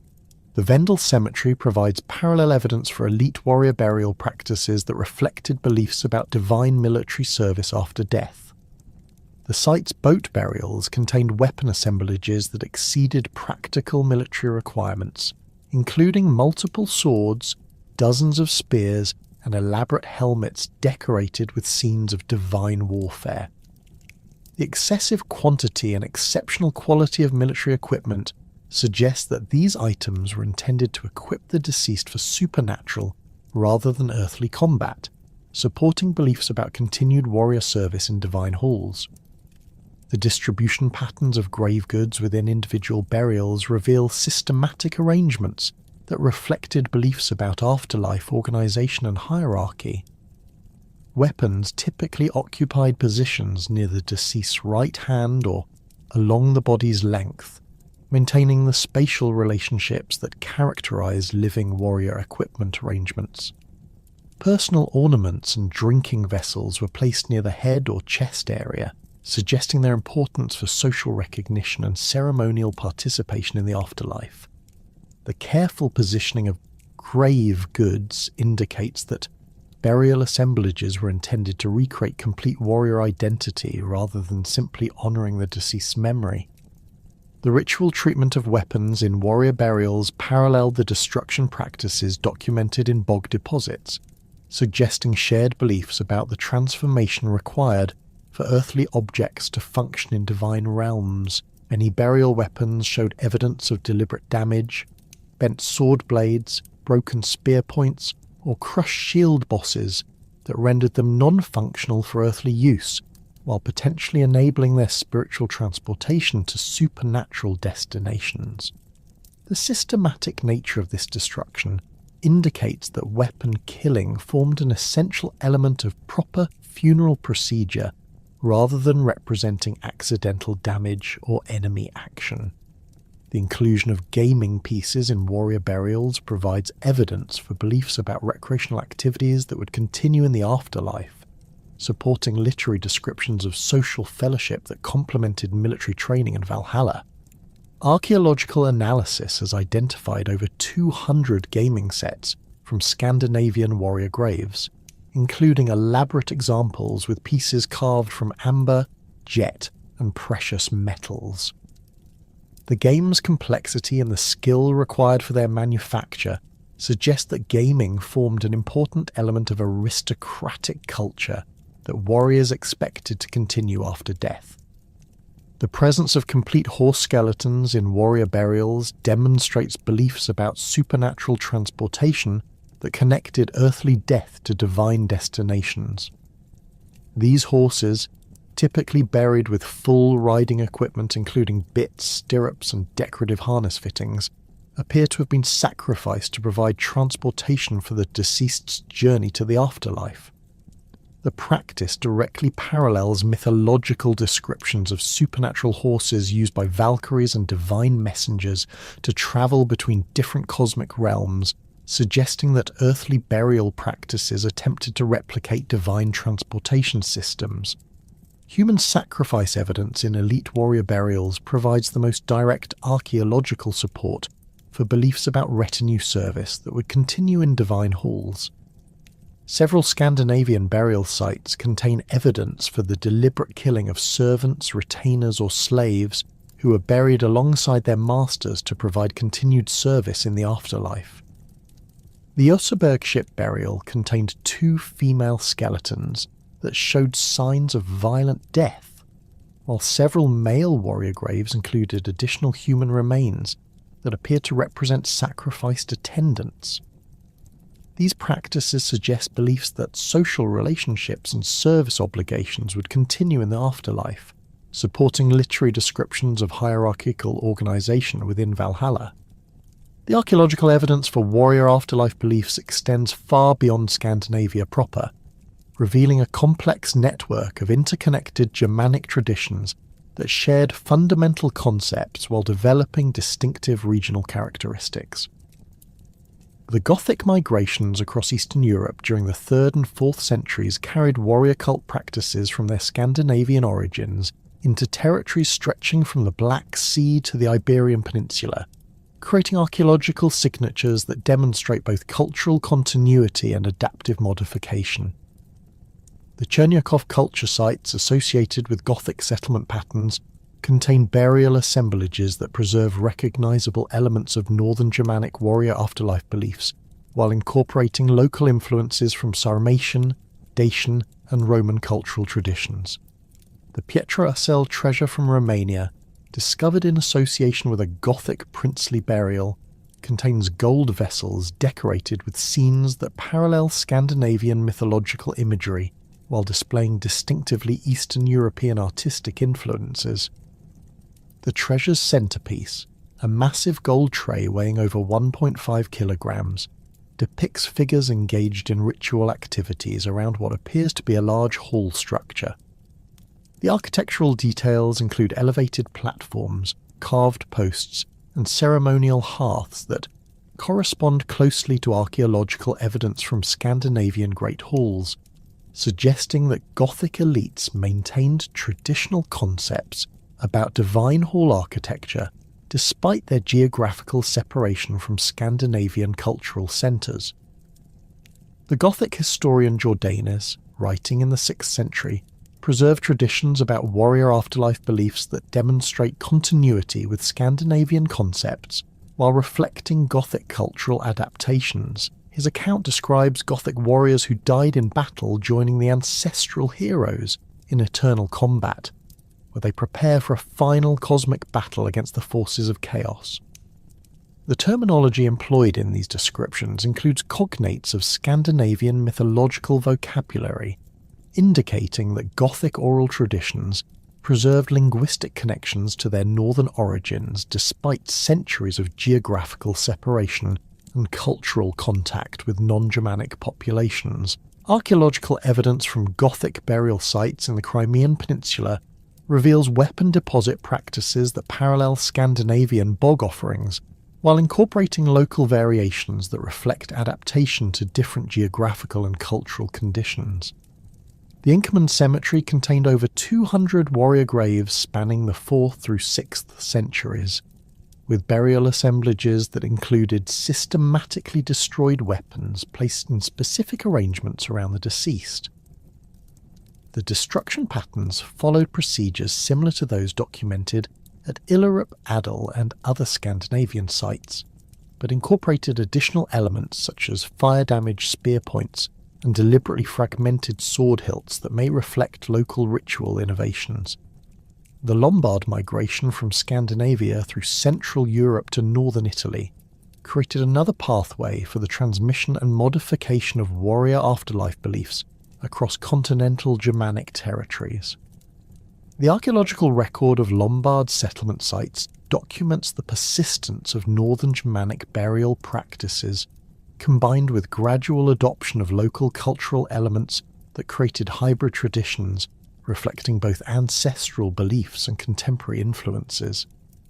The Lombard cemetery at Casteltrocino in central Italy contained warrior burials that preserved Scandinavian-style weapon arrangements while incorporating Mediterranean grave goods such as Byzantine coins, Italian ceramics, and locally produced metalwork. The Origogentis Langobardorum preserves Lombard traditions about divine warfare and supernatural warriors that demonstrate clear connections to Scandinavian Valhalla concepts while reflecting distinctively Lombard cultural elements. The text describes how fallen Lombard warriors join the divine warband of Woden in preparation for cosmic battle, where they engage in daily combat training and evening feasting that parallels Eddic descriptions of Einherjar activities. The Lombard version emphasises the role of divine women in selecting and transporting battle dead, but identifies these figures as servants of Freya rather than independent Valkyrie agents, suggesting theological modifications that reflected Lombard cultural preferences. Lombard metalwork from Italian archaeological context displays iconographic elements that connect to broader Germanic traditions about warrior afterlife, while incorporating local artistic influences. The Golden Cross of Agilulf, created in the early 7th century, contains decorative panels that depict warriors engaged in combat scenes, reminiscent of Gotland picture stone imagery, but executed in the Cloisonne technique characteristic of Mediterranean luxury craftsmanship. The combination of northern Germanic mythological themes with southern European artistic traditions demonstrates the cultural synthesis that characterised Lombard adaptation to their Italian territories. The Anglo-Saxon settlement of Britain created perhaps the most extensively documented example of continental Germanic warrior afterlife beliefs adapting to new geographical and cultural conditions while maintaining recognisable connections to Scandinavian prototypes. The archaeological record of Anglo-Saxon England contains thousands of warrior burials spanning the 5th through 11th centuries that preserve evidence for beliefs about posthumous warrior service while reflecting gradual modification through contact with Romano-British, Celtic, and eventually Scandinavian Viking cultural traditions. The Sutton Hoo ship burial represents the most spectacular archaeological evidence for Anglo-Saxon beliefs about warrior afterlife and divine halls that directly parallel Scandinavian Valhalla concepts. The burial assemblage contained a complete royal household arranged within a 27-metre ship that functioned simultaneously as tomb, transport vessel, and symbolic hall.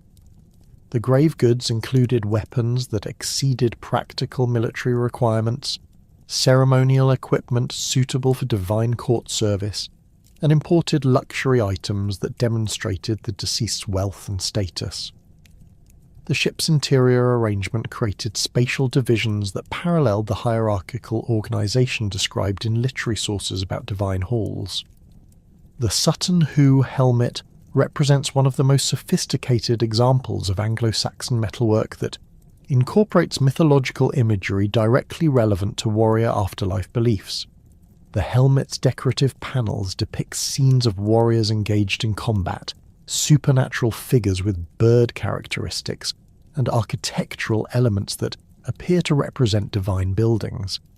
The craftsmanship required for the helmet's construction indicates that it was created specifically for burial, rather than practical use, suggesting that it was intended to identify the deceased as worthy of divine military service, rather than simply demonstrating earthly martial prowess. Anglo-Saxon poetry preserved in manuscripts such as the Exeter Book and the Vercelli Book contains extensive evidence for warrior afterlife beliefs that demonstrate clear connections to Scandinavian traditions, while reflecting distinctively Anglo-Saxon cultural modifications. The Wanderer describes the psychological experience of a warrior who has lost his lord and hall companions, creating a poetic exploration of the social relationships that warriors expected to continue in the afterlife. The poem's descriptions of hall joy and warrior fellowship correspond closely to literary descriptions of Valhalla's social aspects, while reflecting the specific political conditions of Anglo-Saxon England. The Battle of Maldon preserves Anglo-Saxon concepts about battlefield death and posthumous warrior service that parallel Scandinavian Einherjar beliefs, while incorporating distinctively English cultural elements. The poem describes warriors who die defending their lord as joining the host of the blessed, where they continue their military service under divine leadership. The terminology employed in these descriptions includes cognates of Scandinavian mythological vocabulary, but the emphasis on loyalty to earthly lords rather than divine selection criteria reflects Anglo-Saxon political values that modified traditional Germanic warrior afterlife concepts. The Dream of the Rood demonstrates how Anglo-Saxon Christian poets adapted Germanic warrior imagery to Christian theological contexts, creating literary works that preserve traditional cultural elements while redirecting them toward Christian purposes. The poem describes Christ's crucifixion in terms derived from Germanic warrior culture, where Christ appears as a young hero stripping for battle and the cross functions as a loyal retainer who serves his Lord faithfully despite suffering. The adaptation process reveals how deeply embedded warrior afterlife concepts were in Anglo-Saxon culture, requiring sophisticated theological work to redirect rather than simply replace them. Anglo-Saxon archaeological evidence from sites such as Spong Hill, Empingham and Worthy Park reveals burial practices that demonstrate persistent beliefs about warrior equipment requirements in the afterlife despite the gradual adoption of Christianity. Weapon graves continued to appear in Anglo-Saxon cemeteries through the 7th century, with assemblages that included multiple swords, spears, shields, and personal ornaments arranged in patterns that paralleled contemporary Scandinavian practices. The persistence of these burial customs, despite official Christian conversion, indicates that warrior afterlife beliefs possessed deep cultural significance that resisted easy modification. The Beowulf epic represents the most comprehensive Anglo-Saxon literary treatment of warrior hall culture and its connections to beliefs about posthumous warrior service. The poem's descriptions of Heorot, Hrothgar's Great Hall, provide detailed architectural and social information that corresponds closely to archaeological evidence from contemporary Anglo-Saxon royal centres, while incorporating supernatural elements that connect earthly halls to divine prototypes. The hall's construction from timber and iron, its elaborate decorations, and its function as the centre of warrior society create a literary representation of the physical and cultural foundations that supported beliefs about divine warrior halls. Heorot's nightly destruction by the monster Grendel creates a narrative framework that explores the vulnerability of earthly halls and the temporary nature of human social institutions, while the poem's resolution through heroic combat demonstrates how warrior virtue can restore social order despite supernatural threats. The hall's eventual burning and the dynasty's extinction provide a meditation on the cyclical nature of human achievement that parallels mythological concepts about cosmic destruction and renewal. The poem's treatment of these themes demonstrates sophisticated Anglo-Saxon thinking about the relationship between earthly warrior culture and eternal cosmic patterns. The Frankish territories of continental Europe preserved Germanic warrior afterlife traditions through different pathways that reflected their unique political and cultural development as the dominant power in post-Roman Western Europe. Frankish archaeological sites contain evidence for warrior burial practices that maintained recognizable connections to broader Germanic traditions, while incorporating Roman, Celtic, and Christian influences that created distinctively Frankish cultural syntheses. The Merovingian cemeteries at sites such as Krefeld-Gelep and Lavoie contained warrior graves with weapon assemblages that preserved traditional Germanic burial customs while reflecting the cultural complexity of Frankish territorial expansion. The Frankish historian Gregory of Tours preserved accounts of warrior beliefs and practices that demonstrate continuity with broader Germanic traditions about posthumous military service, while reflecting the Christian theological framework that increasingly dominated Frankish intellectual culture. His descriptions of Frankish warriors who died in battle include references to their expectation of continued service under divine leadership, but these accounts emphasize Christian concepts about resurrection and eternal life rather than specifically Germanic ideas about cosmic warfare and divine halls. Frankish metalwork from archaeological contexts demonstrates the persistence of Germanic mythological imagery despite official Christian conversion and the adoption of Roman administrative practices. The Sutton-Hoo connections extend to Frankish royal burials such as the tomb of Childeric I, which contained weapons, jewellery and ceremonial equipment that paralleled Anglo-Saxon royal burial assemblages while incorporating distinctively Frankish cultural elements. The grave goods included a crystal ball, gold coins and a signet ring that demonstrated Roman imperial connections while maintaining traditional Germanic concepts about the equipment required for posthumous royal service. The continental Germanic evidence from the Merseburg charms provides crucial linguistic and cultural documentation for the persistence of traditional warrior afterlife beliefs in Christianized Germanic territories. These old High German magical incantations, recorded in a 10th century manuscript but preserving much older oral traditions, contain references to divine figures and supernatural activities that correspond closely to Scandinavian mythological concepts while reflecting continental Germanic cultural modifications. The charms mention Idisi, supernatural women with the power to influence battle outcomes, whose characteristics and functions parallel Scandinavian Valkyrie traditions, while employing distinctively continental Germanic terminology. The first Merseburg charm describes how the Idisi possess the ability to bind or release warriors during combat, determining who survives battles and who dies in the fighting. This power over warrior fate corresponds closely to Valkyrie's selection functions, described in Scandinavian sources, but the continental Germanic version emphasizes the supernatural women's authority over living warriors, rather than their role in transporting battle dead to divine destinations. The modification suggests that continental Germanic traditions developed different theological emphases while maintaining fundamental concepts about divine female involvement in warfare. The second Merseburg charm preserves a narrative about divine figures healing wounded warriors that demonstrates continental Germanic beliefs about supernatural intervention in military affairs. The charm describes how Woden and other divine figures use magical techniques to restore injured fighters to combat effectiveness, creating a theological framework that connects earthly warrior service to divine military purposes. The healing emphasis suggests that continental Germanic cultures developed concepts about divine warrior care that complemented, rather than replaced, beliefs about posthumous military service in divine halls. Archaeological evidence from Alemannic territories in southwestern Germany reveals burial practices that demonstrate the adaptation of Germanic warrior afterlife beliefs to local cultural conditions while maintaining recognizable connections to broader traditional patterns.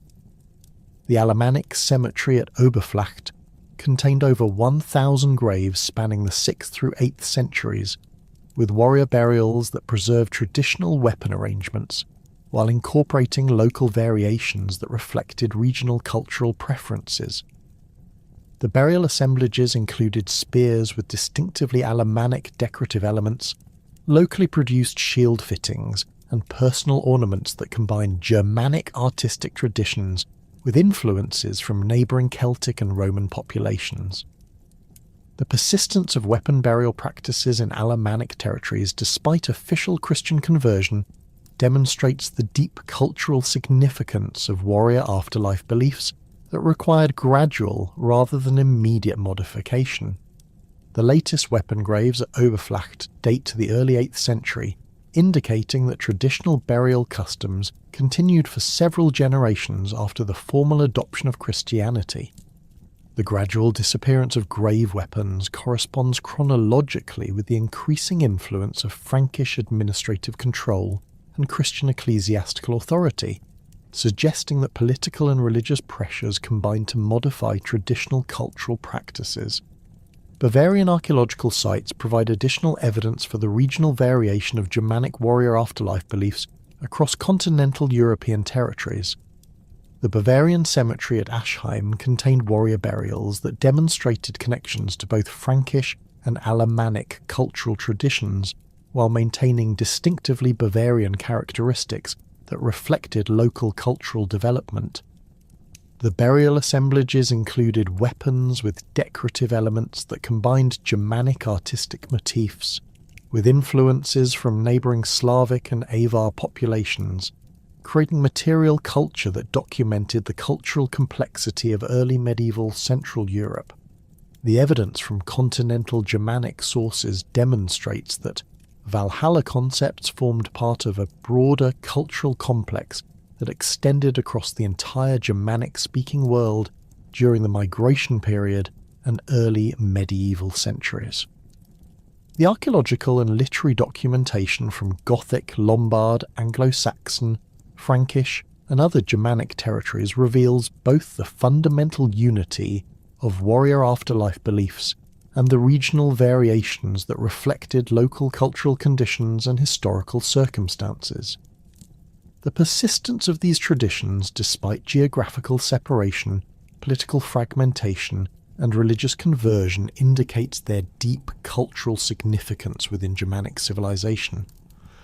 The comparative analysis of regional variations reveals systematic patterns in how Germanic warrior afterlife beliefs adapted to different cultural environments while maintaining essential characteristics that preserve their recognizable identity. The emphasis on divine halls, supernatural warrior training, and cosmic warfare remained consistent across different Germanic territories, while specific details about selection criteria, daily activities, and theological frameworks reflected local cultural preferences and historical circumstances. The adaptability of these concepts enabled their survival through major cultural transitions that might otherwise have eliminated less flexible religious traditions. The continental connections documented through archaeological and literary evidence demonstrate that Scandinavian Valhalla traditions formed part of a cultural network that encompassed the entire Germanic world rather than representing isolated regional developments. The systematic similarities in burial practices, mythological terminology, and religious concepts across widely separated territories indicate active cultural communication that maintained shared traditions despite political fragmentation and geographical obstacles. The evidence supports understanding Valhalla as the most fully developed expression of pan-Germanic concepts about warrior afterlife rather than a uniquely Scandinavian cultural innovation. The collision between Norse paganism and Christian missionary activity created one of the most complex religious transformations in medieval European history, where Valhalla concepts underwent systematic reinterpretation, adaptation, and eventual incorporation into Christian theological frameworks.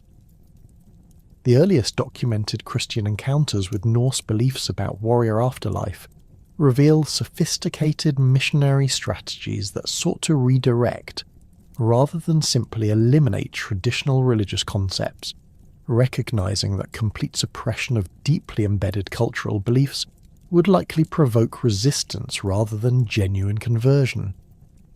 The resulting syncretic developments preserved essential elements of Valhalla imagery while transforming their theological significance to serve Christian doctrinal purposes.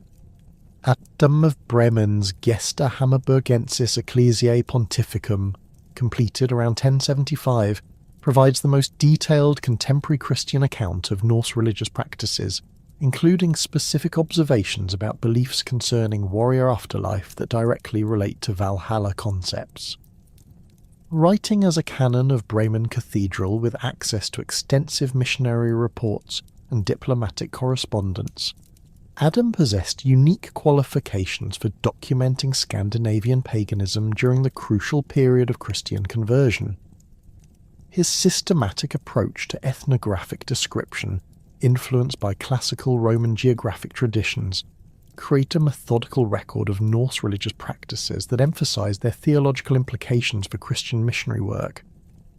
Adam's description of the Uppsala temple complex reveals his sophisticated understanding of Norse cosmological concepts, while demonstrating clear Christian interpretive frameworks that shaped his presentation of pagan beliefs. He describes the temple as containing images of three primary deities, Thor, Odin, and Freyja, arranged in hierarchical positions that reflected their relative importance within Norse religious systems. His account emphasizes Odin's role as god of war, who gives courage to warriors fighting against enemies and receives sacrificial offerings from those seeking victory in battle. The description demonstrates Adam's recognition that Norse warfare possessed explicit religious dimensions that connected earthly military activities to divine purposes. The accuracy of Adam's observations about Valhalla-related beliefs can be evaluated through comparison with independent sources that document similar concepts from different perspectives. His account describes how Norse warriors who die in battle go to Odin, where they join other fallen fighters in eternal combat, creating a description that corresponds closely to Eddic poetry about Einherjar activities, while employing Christian theological vocabulary that emphasizes divine judgment and posthumous reward. The parallel accuracy suggests that Adam's missionary sources possessed genuine understanding of Norse religious concepts, rather than simply recording superficial observations or hostile propaganda. Adam's description of sacrificial practices at Uppsala includes details about human sacrifice that he explicitly connects to beliefs about warrior service after death. He reports that living warriors were sometimes sacrificed during major religious festivals to send messages to Odin or to join the divine army in preparation for cosmic warfare. These accounts, while filtered through Christian moral condemnation of human sacrifice, preserve information about Norse beliefs that living warriors could achieve divine military service through ritual death, rather than only through battlefield casualties. The theological implications troubled Christian missionaries who recognized that such beliefs provided alternative pathways to posthumous glory that competed directly with Christian concepts about martyrdom and sainthood. The missionary strategies developed by Christian authorities for addressing Norse warrior afterlife beliefs reveal sophisticated theological thinking that sought to preserve appealing elements of traditional concepts while redirecting them toward Christian purposes.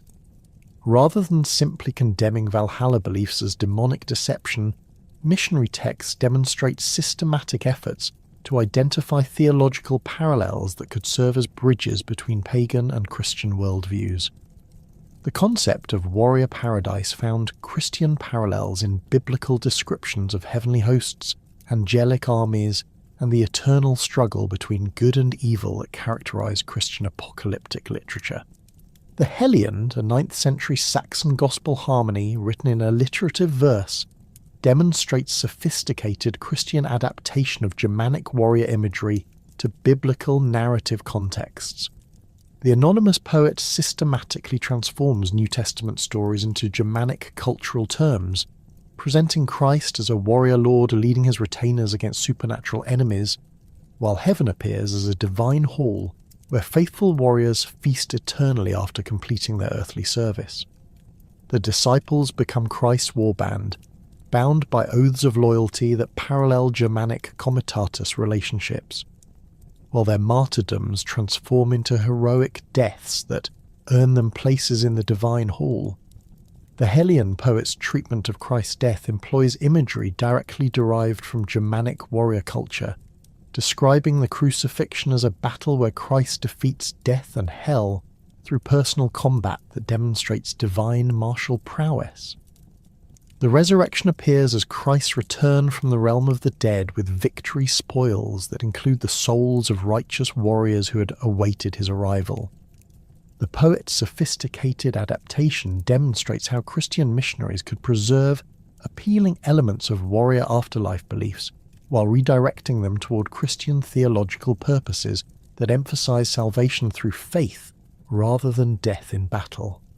Similar syncretic developments appear in Anglo-Saxon Christian poetry, where traditional Germanic concepts about warrior halls and divine military service underwent systematic reinterpretation within Christian theological frameworks. The Dream of the Rood presents Christ's crucifixion through imagery derived directly from Germanic warrior culture, where the cross appears as a loyal retainer who serves his Lord faithfully despite suffering, while Christ appears as a young warrior stripping for battle against supernatural enemies. The poem's sophisticated theological framework preserves traditional cultural imagery while transforming its religious significance to serve Christian doctrinal purposes.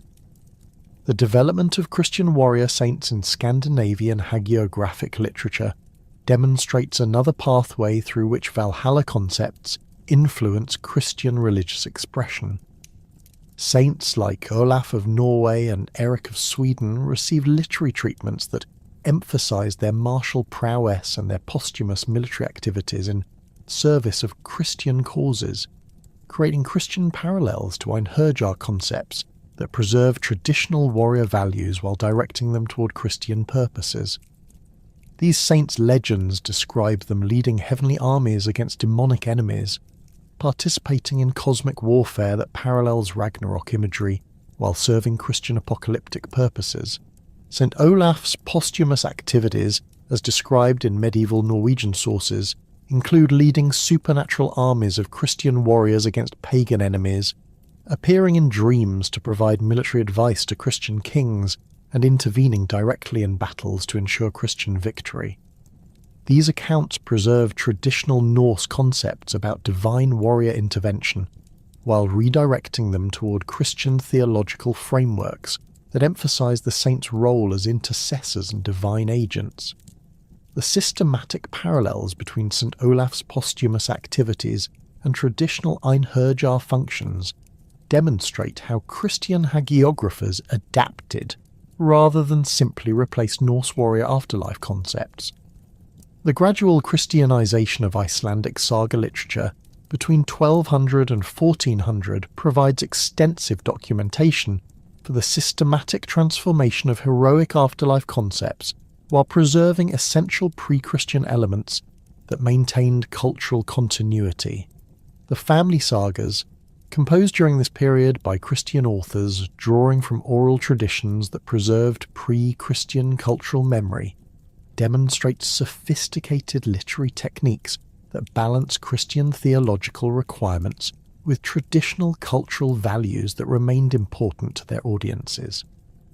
The resulting literary works preserve detailed information about pre-Christian beliefs while presenting them within Christian interpretive frameworks that emphasize divine providence and moral judgment.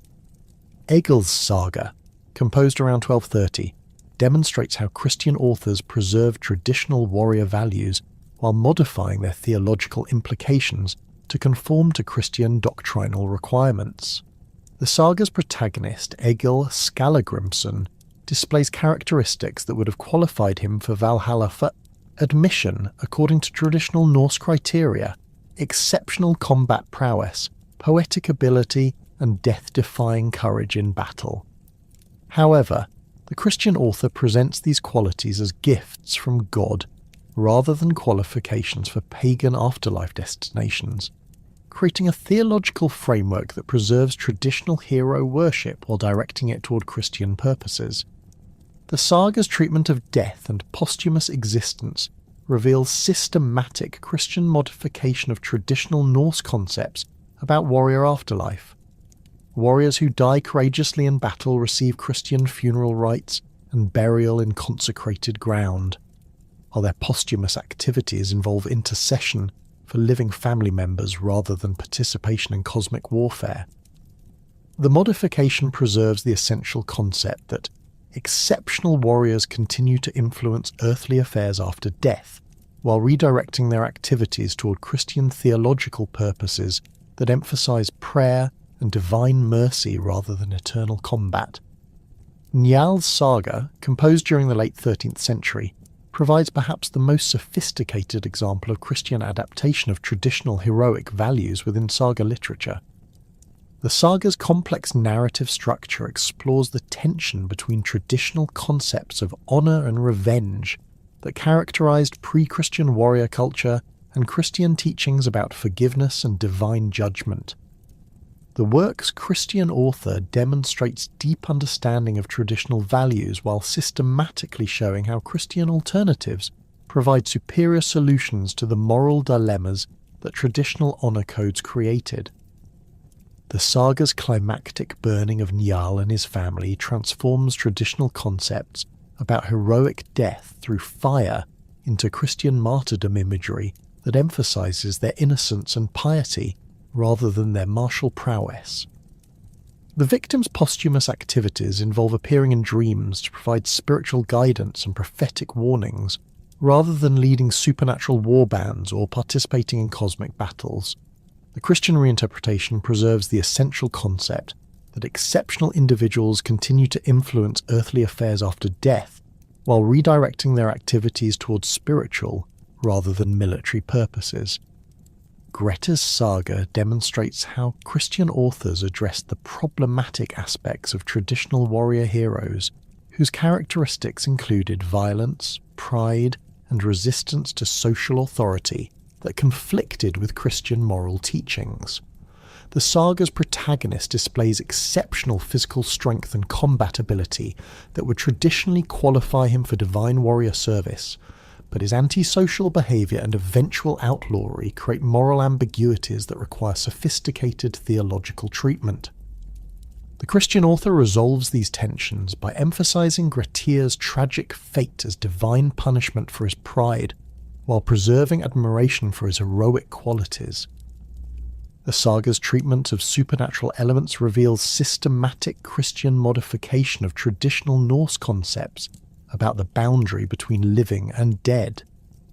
Greta's encounters with Draugr and other undead beings receive Christian interpretations that present them as demonic temptations or divine tests, rather than simply supernatural opponents requiring martial solutions. The Christian framework transforms traditional monster fighting episodes into spiritual allegories that emphasize the protagonist's moral development rather than simply celebrating his combat prowess. The persistence of Valhalla imagery in medieval Icelandic Christian literature demonstrates the concept's deep cultural significance that required gradual modification rather than immediate replacement. Christian authors consistently employed traditional warrior imagery to describe heavenly rewards, divine judgment, and cosmic warfare, while systematically modifying their theological implications to conform to Christian doctrinal requirements. The resulting literary works preserve extensive information about pre-Christian beliefs, while presenting them within Christian interpretive frameworks that maintained cultural continuity during religious transition. Medieval Christian allegorical literature throughout Scandinavia reveals extensive borrowing from Valhalla imagery that demonstrates the concept's continued cultural relevance despite official religious conversion. Christian poets and prose writers consistently employed traditional descriptions of divine halls, warrior feasting, and cosmic battle to describe Christian theological concepts, creating literary works that preserve traditional cultural imagery while serving Christian educational and devotional purposes. The systematic adaptation reveals both the appeal of traditional imagery and the sophisticated theological work required to redirect it toward Christian purposes. The physiologous tradition in medieval Scandinavian literature demonstrates how Christian authors adapted traditional animal imagery associated with battlefield death and divine warrior service to serve Christian allegorical purposes.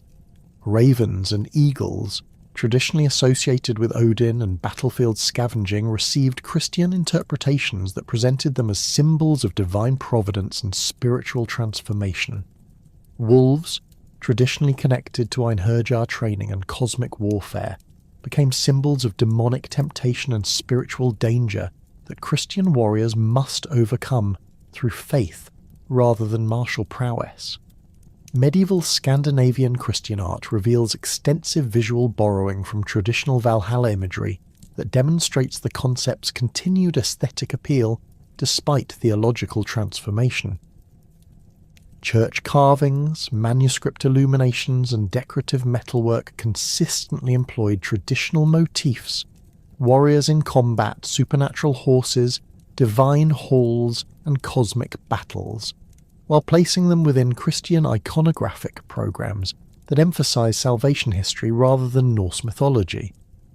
The visual continuity enabled Christian artists to create works that appealed to traditional aesthetic preferences while serving Christian devotional purposes.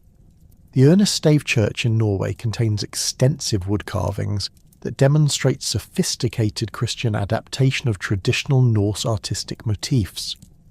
The church's decorative program includes interlaced animal designs that derive from traditional Germanic artistic traditions while serving Christian symbolic purposes that emphasize the triumph of order over chaos through divine intervention. The artistic synthesis preserves traditional aesthetic elements while redirecting their symbolic significance toward Christian theological purposes.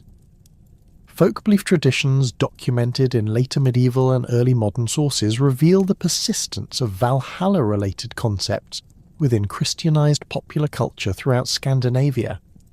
These traditions, preserved through oral transmission and documented by antiquarian scholars during the 16th through 18th centuries, demonstrate how elements of traditional warrior afterlife beliefs continue to influence popular religious expression despite centuries of Christian missionary activity and ecclesiastical control. The persistence indicates that Valhalla concepts possessed deep cultural significance that resisted complete elimination through official religious conversion. Norwegian folk traditions preserve beliefs about supernatural warriors who continue to influence earthly affairs through appearances in dreams, interventions in battles, and protection of their descendants. These figures retained characteristics associated with traditional Einherjar, exceptional combat prowess, loyalty to their lords, and participation in cosmic warfare, while receiving Christian interpretations that presented them as souls in purgatory or saints interceding for their earthly communities. The theological modification preserved traditional cultural elements while conforming to Christian doctrinal requirements about posthumous existence. Swedish folk traditions documented similar beliefs about divine warriors who participated in supernatural battles that determined earthly political outcomes. These traditions described ghostly armies led by legendary kings who continued to defend their territories against supernatural enemies, creating folk religious concepts that combine traditional Norse cosmological warfare with Christian apocalyptic imagery. The synthesis demonstrates how popular religious expression adapted traditional beliefs to Christian theological frameworks while preserving their essential cultural functions. Danish folk traditions preserved extensive beliefs about supernatural halls where exceptional warriors continued to feast and train for future battles. These halls retained architectural characteristics associated with traditional Valhalla imagery, golden roofs, weapon decorations, and unlimited food supplies, while receiving Christian interpretations that presented them as temporary destinations for souls awaiting final judgment.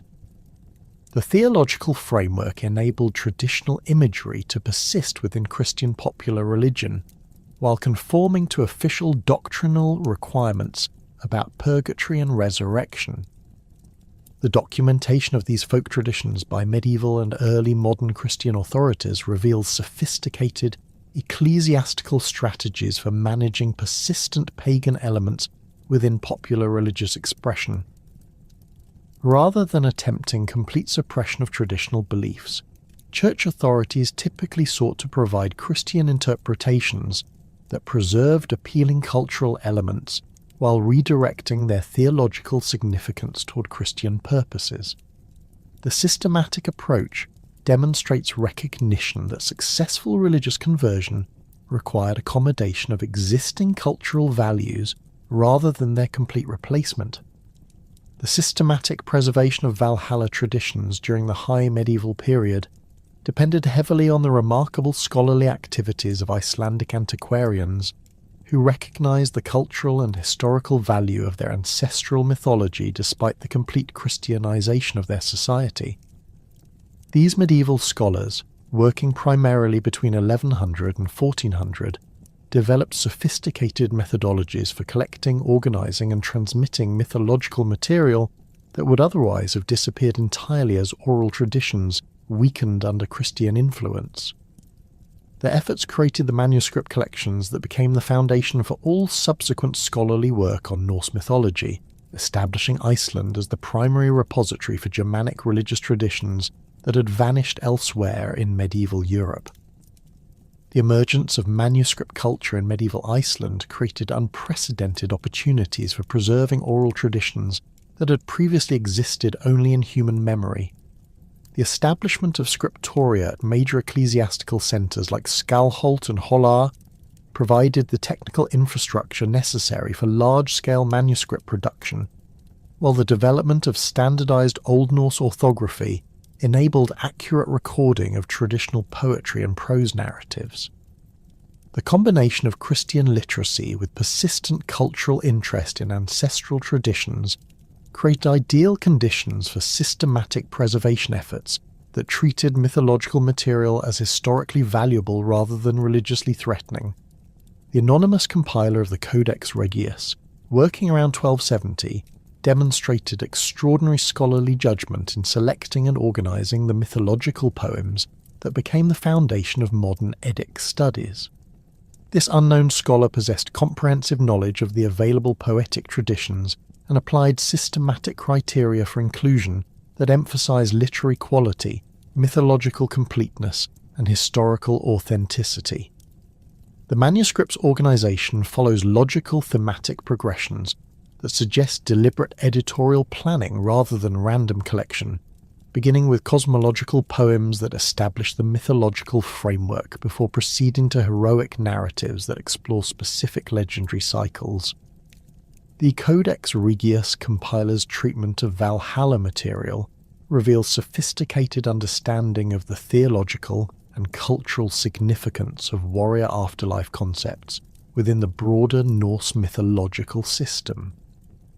The manuscript includes all major Eddic poems that contain Valhalla references, arranged in sequences that enable readers to trace the development of these concepts across different poetic traditions and historical periods. The editorial decisions demonstrate recognition that Valhalla represented a central organising principle within Norse religious thought, rather than simply one mythological location among many others. Contemporary manuscript evidence suggests that the Codex Regius compiler worked from extensive source collections that included poems and prose narratives spanning several centuries of oral transmission. The linguistic analysis of individual poems reveals chronological layers that indicate composition dates ranging from the 9th through 13th centuries, while regional dialectal features suggest that the compiler gathered material from throughout the Norse cultural sphere rather than relying solely on Icelandic traditions. The comprehensive scope of the collection indicates systematic scholarly effort that prioritise completeness and accuracy over convenience or local preference. The preservation of skaldic poetry during the High Medieval period required different scholarly approaches due to the complex metaphorical language and cultural assumptions embedded in this poetic tradition.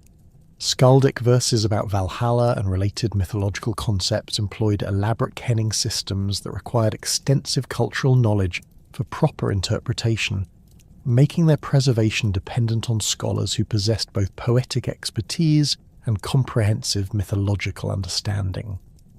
The systematic collection and explanation of skaldic poetry in works like Snorri's Skaldskaparmal created interpretive frameworks that enabled later scholars to understand references that would otherwise have become incomprehensible as cultural contexts changed. The development of prose narrative traditions during the 13th and 14th centuries provided alternative methods for preserving mythological material that complemented the poetic sources while serving different cultural functions. The legendary sagas, including works like Volsunga Saga and Hervara Saga, transformed traditional mythological material into prose narratives that emphasized heroic adventure and family history rather than religious doctrine.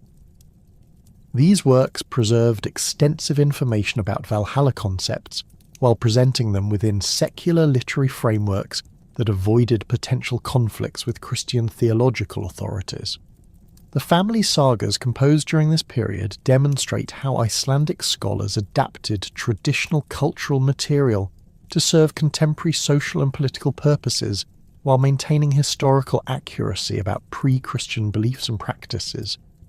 Works like Egil's Saga and Greta's Saga contain detailed descriptions of pre-Christian warrior culture, including beliefs about posthumous warrior service and divine halls, presented within narrative frameworks that emphasize their historical rather than religious significance.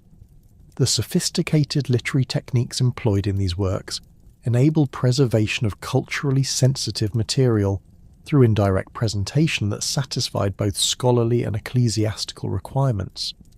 The systematic collection of genealogical and historical material in works like Landnámabók and the various kings' sagas created comprehensive records of Icelandic and Norwegian political history that preserved extensive information about pre-Christian religious practices within acceptable historical frameworks. These works documented the religious beliefs and practices of specific historical figures without explicitly endorsing them, creating scholarly records that satisfied Christian authorities while preserving valuable cultural information for future generations. The genealogical emphasis enabled preservation of family traditions that included mythological material passed down through specific lineages. The transition from medieval preservation to early modern scholarly rediscovery began during the 16th century as European intellectual movements created new interest in national antiquities and comparative cultural studies. The Protestant Reformation's emphasis on vernacular languages and national cultural traditions provided theological justification for studying pre-Christian Germanic heritage as historically valuable rather than religiously dangerous.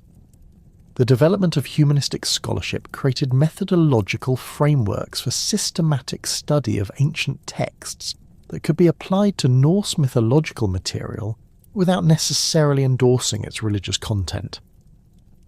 Ole Worm emerged as the pioneering figure in systematic scholarly study of Norse antiquities during the early 17th century, combining rigorous philological methods with comprehensive cultural analysis that established the foundation for modern Norse studies. Born in 1588 to a prosperous Danish merchant family, Worm received extensive education in classical languages, theology, and natural philosophy that provided the intellectual tools necessary for sophisticated analysis of medieval Scandinavian sources. His appointment as Professor of Latin at the University of Copenhagen in 1615 provided the institutional platform for systematic scholarly work that could influence broader European intellectual developments. Worm's approach to Norse mythological material emphasized systematic collection and analysis of all available sources rather than selective treatment that focused only on the most accessible or appealing elements. His correspondence with scholars throughout Scandinavia created networks for sharing manuscript discoveries and coordinating research efforts that significantly expanded the available source base for Norse studies. The systematic methodology he developed for analysing runic inscriptions, medieval manuscripts, and archaeological artifacts established scholarly standards that influenced subsequent generations of antiquarian researchers. The publication of Worm's Danicorum Monumentorum Libri Sex in 1643 represented the first systematic scholarly treatment of Norse mythological material that applied rigorous historical and philological methods to medieval sources. The work's comprehensive analysis of runic inscriptions, manuscript texts, and archaeological evidence demonstrated that Norse mythology could be studied as historically valuable cultural material rather than simply dismissed as primitive superstition.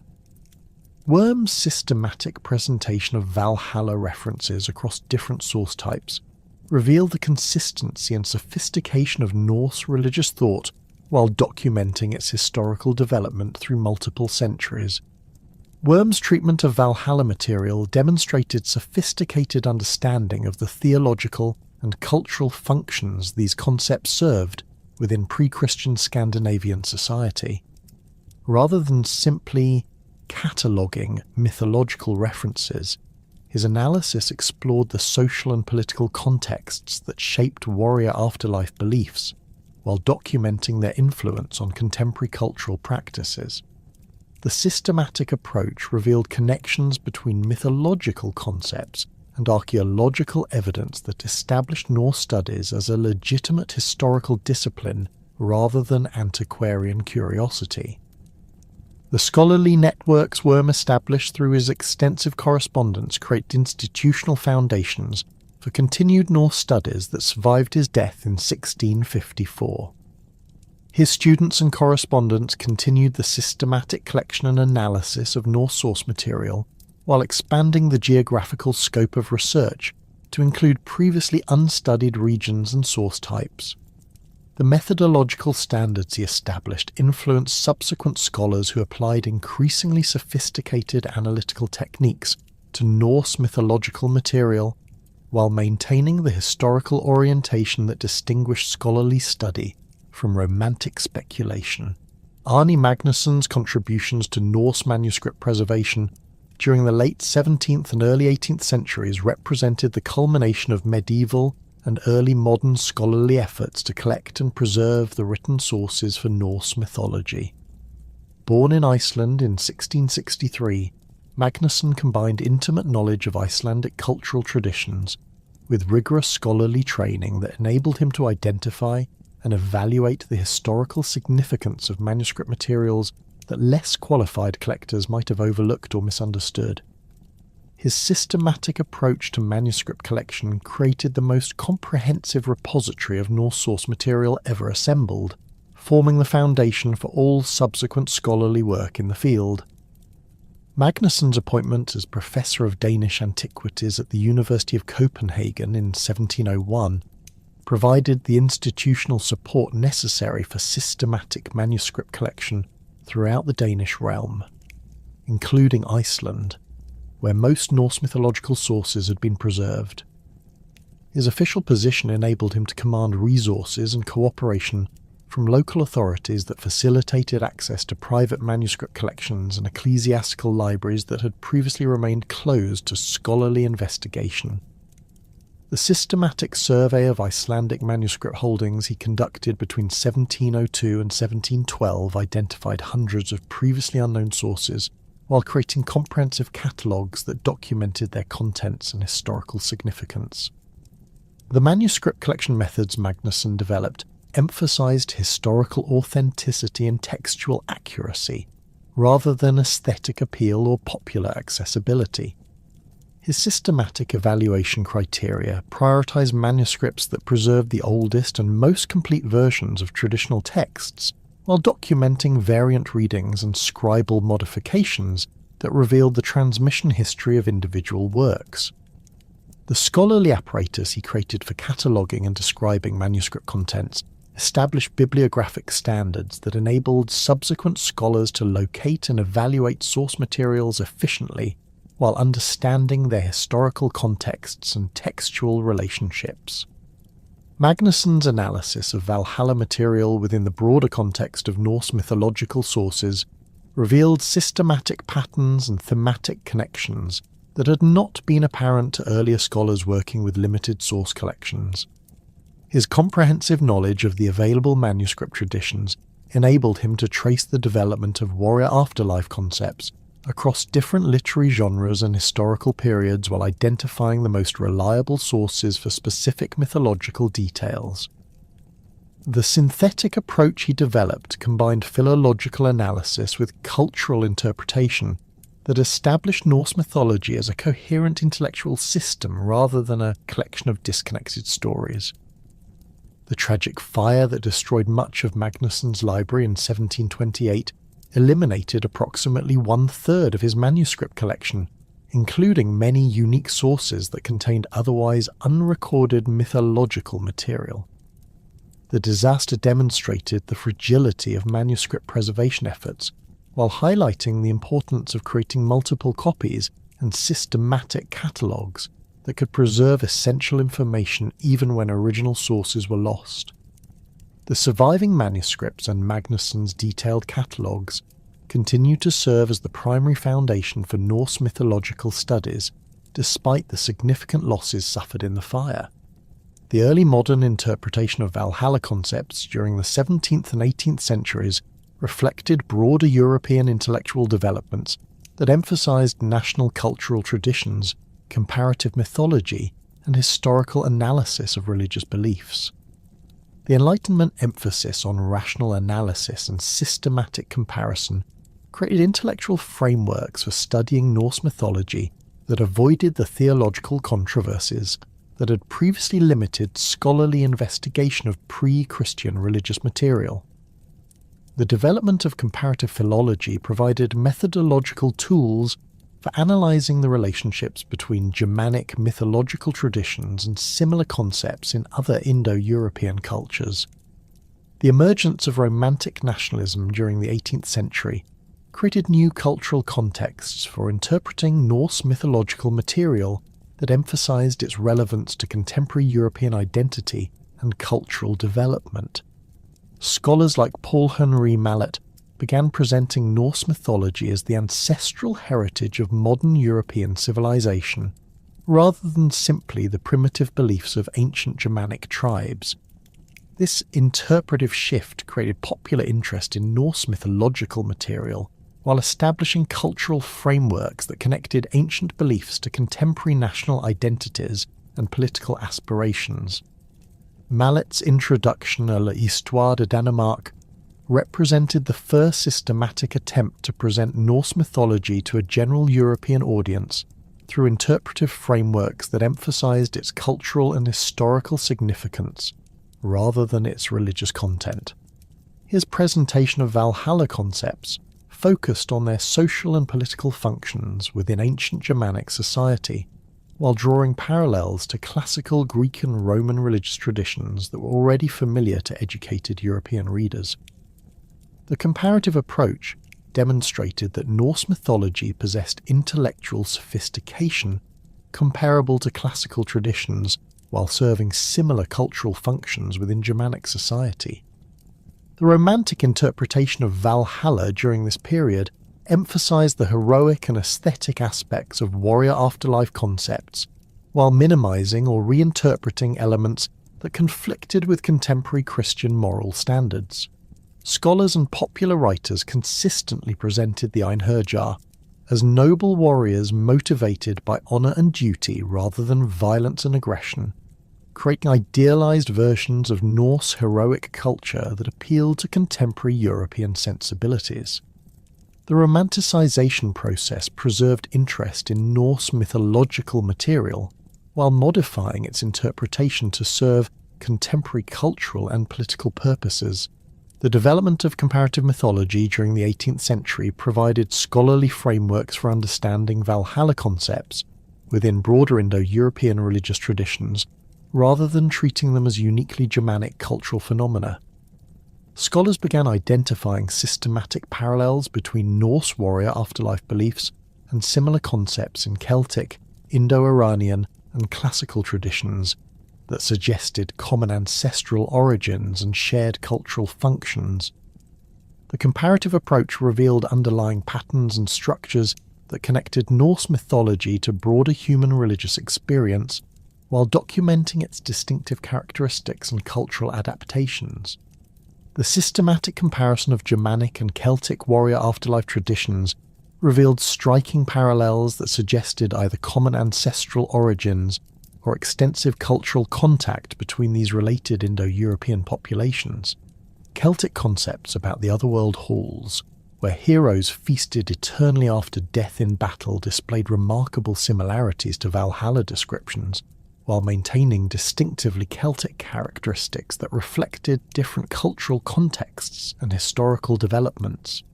The comparative analysis demonstrated that warrior afterlife beliefs represented widespread Indo-European religious patterns rather than unique Germanic innovations. Similar comparative work on Indo-Iranian traditions revealed additional parallels that supported theories about common Indo-European ancestral religions that had influenced the development of warrior afterlife concepts across multiple cultural traditions. The Zoroastrian House of Song and the Vedic Hall of Indra displayed structural similarities to Valhalla that suggested shared mythological patterns while maintaining distinctive theological and cultural characteristics that reflected their specific historical contexts. The systematic documentation of these parallels established Norse mythology as part of broader Indo-European religious traditions rather than isolated Scandinavian cultural phenomena. The application of comparative philological methods to mythological terminology revealed systematic linguistic relationships that supported theories about common ancestral origins for Indo-European warrior afterlife concepts. The analysis of terms related to divine halls, warrior selection, and posthumous military service across different Indo-European languages revealed regular sound correspondences and semantic developments that indicated shared etymological origins, despite centuries of independent cultural development. The linguistic evidence provided objective support for comparative mythological theories, while documenting the historical processes through which common ancestral beliefs had developed into distinctive cultural traditions. The integration of archaeological evidence into comparative mythological studies during the late 18th century provided material support for theories about Indo-European religious traditions, while documenting the historical context within which these beliefs had developed and changed. The systematic analysis of burial practices, weapon deposits, and architectural remains across different Indo-European territories revealed consistent patterns that supported literary evidence about warrior afterlife beliefs while providing chronological frameworks for understanding their historical development. The archaeological approach established Norse mythology as part of documented historical processes, rather than timeless cultural phenomena. The systematic archaeological discoveries that transformed scholarly understanding of Germanic warrior culture during the 19th and 20th centuries provided unprecedented material evidence for the social and religious context that produced Valhalla beliefs. The excavation of major hall complexes, weapon deposits, and burial sites reveal the physical foundations of warrior-centered society that extended far beyond literary descriptions, demonstrating that Valhalla represented the mythological culmination of actual cultural practices rather than pure fantasy. These discoveries coincided with the rise of Romantic nationalism across Europe, where Valhalla became a powerful symbol of Germanic identity that transcended its original religious context to serve contemporary political and cultural purposes. The emergence of Romantic nationalism during the 19th century transformed Valhalla from a subject of antiquarian curiosity into a central symbol of Germanic cultural identity that could mobilize popular sentiment and political action. The Brothers Grimm's systematic collection of Germanic folklore and mythology during the early 1800s established scholarly frameworks for understanding Norse traditions as expressions of fundamental Germanic character traits rather than historical curiosities. Their work emphasized the continuity between ancient mythological concepts and contemporary German cultural values, creating intellectual foundations for nationalist movements that sought to revive Germanic traditions as alternatives to French cultural hegemony and Christian universalism. Jacob Grimm's Deutsche Mythologie presented Valhalla as the supreme expression of Germanic warrior ideals that had shaped European civilization through centuries of conquest and cultural development. His systematic analysis of mythological sources emphasized the moral and spiritual dimensions of warrior culture, presenting the Einherjar as noble heroes motivated by honor, loyalty and sacrifice rather than mere violence and aggression.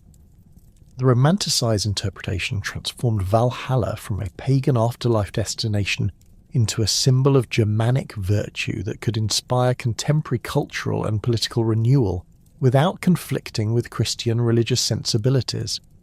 The Wagner-Ring cycle, composed between 1848 and 1874, represented the most influential artistic interpretation of Germanic mythology that established popular understanding of Valhalla concepts throughout European and American culture.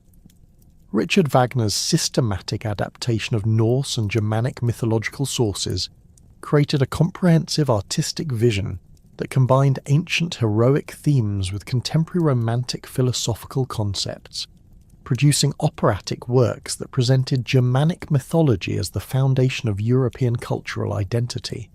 The musical and dramatic power of Wagner's interpretation established Valhalla imagery in popular consciousness far beyond the influence of scholarly or literary treatments. Wagner's Das Rheingold opens with the construction of Valhalla as a symbol of divine power and cosmic order, but his interpretation emphasizes the moral ambiguities and ultimate limitations of warrior culture rather than simply celebrating Germanic heroic ideals. The gods' use of deception and coercion to build their hall creates dramatic tension that explores the ethical costs of power and the inevitable consequences of compromising moral principles for political advantage. Wagner's sophisticated treatment transformed traditional mythological material into philosophical exploration of modern political and social issues, while preserving the aesthetic appeal of ancient heroic imagery. The Ring Cycle's presentation of Ragnarok as the destruction of corrupt divine order and the emergence of renewed world based on love rather than power reflected Wagner's integration of contemporary revolutionary political ideas with ancient mythological frameworks. His interpretation presented Valhalla's destruction as necessary for moral and spiritual renewal, creating artistic works that used Germanic mythological imagery to critique existing political and social institutions rather than simply glorifying ancient traditions. The revolutionary implications of Wagner's interpretation influenced subsequent political movements that employed Germanic mythology for radical rather than conservative purposes. The massive popular success of Wagner's operas established Valhalla imagery in European and American popular culture through performances, recordings, and artistic reproductions that reached audiences far beyond the scholarly communities that had previously preserved Norse mythological traditions. The visual spectacle of Valhalla's Rainbow Bridge, the dramatic power of the Valkyries' ride, and the cosmic scope of Ragnarok created artistic experiences that embedded Germanic mythological concepts in popular consciousness through emotional and aesthetic impact rather than intellectual analysis. The widespread cultural influence of Wagner's interpretation shaped popular understanding of Norse mythology for subsequent generations. The archaeological revolution of the late 19th and early 20th centuries has provided material evidence that fundamentally altered scholarly understanding of Germanic warrior culture and its relationship to mythological traditions. The systematic excavation of sites like Sutton Hoo, Gamla Uppsala, and the Oseberg ship burial revealed the sophisticated material culture that supported warrior-centered societies throughout early medieval Northern Europe. These discoveries demonstrated that literary descriptions of divine halls, elaborate feasting, and warrior equipment reflected actual cultural practices rather than pure mythological fantasy, establishing Norse mythology as a valuable historical source for understanding Germanic social and religious institutions. The Sutton Hoo excavations, conducted between 1938 and 1939, revealed burial assemblages that provided unprecedented insight into Anglo-Saxon royal culture and its connections to broader Germanic traditions about warrior afterlife. The ship burial contained weapons, jewellery, ceremonial equipment, and imported luxury goods that demonstrated the wealth and cultural sophistication of early medieval Germanic elites while preserving material evidence for beliefs about posthumous royal and warrior service. The discovery of the ceremonial helmet, with its elaborate decorative program depicting warriors and supernatural figures, provided visual evidence for the mythological concepts that shaped Germanic cultural identity.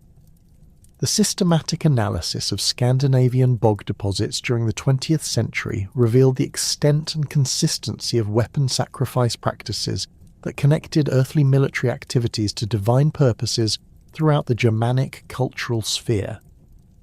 The Illerpadal excavations, completed between 1950 and 1956, documented over 15,000 individual weapon components that had been systematically destroyed and deposited during ceremonial events spanning several centuries. The scale and organisation of these deposits demonstrated that weapon sacrifice represented central religious practices rather than occasional ritual activities, supporting literary evidence about the importance of divine warfare concepts in Germanic religious thought. The development of radiocarbon dating and other scientific archaeological techniques during the mid-20th century enabled precise chronological analysis of Germanic cultural developments that revealed the historical contexts within which Valhalla concepts had emerged and evolved. The dating of major hall sites, weapon deposits, and burial complexes established chronological frameworks that connected archaeological evidence to historical processes documented in written sources. The scientific approach demonstrated that Germanic warrior culture had developed through identifiable historical stages rather than representing timeless cultural phenomena, enabling scholars to trace the evolution of mythological concepts through material evidence. Contemporary scholarly debates about the historical accuracy and cultural significance of Valhalla traditions reflect broader methodological developments in medieval studies, comparative mythology, and archaeological interpretation that have transformed understanding of Germanic religious and cultural history. The systematic re-evaluation of Snorri Sturluson's reliability as a source for pre-Christian Norse beliefs has revealed both the value and limitations of his 13th century synthesis, demonstrating his sophisticated scholarly methods while identifying Christian influences that modified traditional mythological material. Modern scholars recognize Snorri's work as an invaluable but complex source that requires careful analysis rather than uncritical acceptance. The analysis of Christian influence on Norse mythological sources has revealed systematic patterns of theological modification that affected the preservation and transmission of traditional beliefs throughout the medieval period. Scholars have identified specific areas where Christian concepts about divine judgment, moral behaviour, and posthumous existence influenced the presentation of traditional mythological material, enabling more accurate reconstruction of pre-Christian beliefs, while understanding the cultural processes that shaped their medieval preservation. The systematic approach has revealed both the persistence and modification of traditional concepts under Christian influence. The development of comparative Indo-European studies during the 20th century has established Valhalla concepts within broader patterns of warrior afterlife beliefs that extended across multiple related cultural traditions. The systematic comparison of Germanic, Celtic, Indo-Iranian, and other Indo-European mythological traditions has revealed structural similarities that suggest common ancestral origins, while documenting the distinctive characteristics that developed within specific cultural contexts. The comparative approach has demonstrated that Valhalla represented the most fully developed expression of widespread Indo-European religious patterns rather than unique Germanic cultural innovations.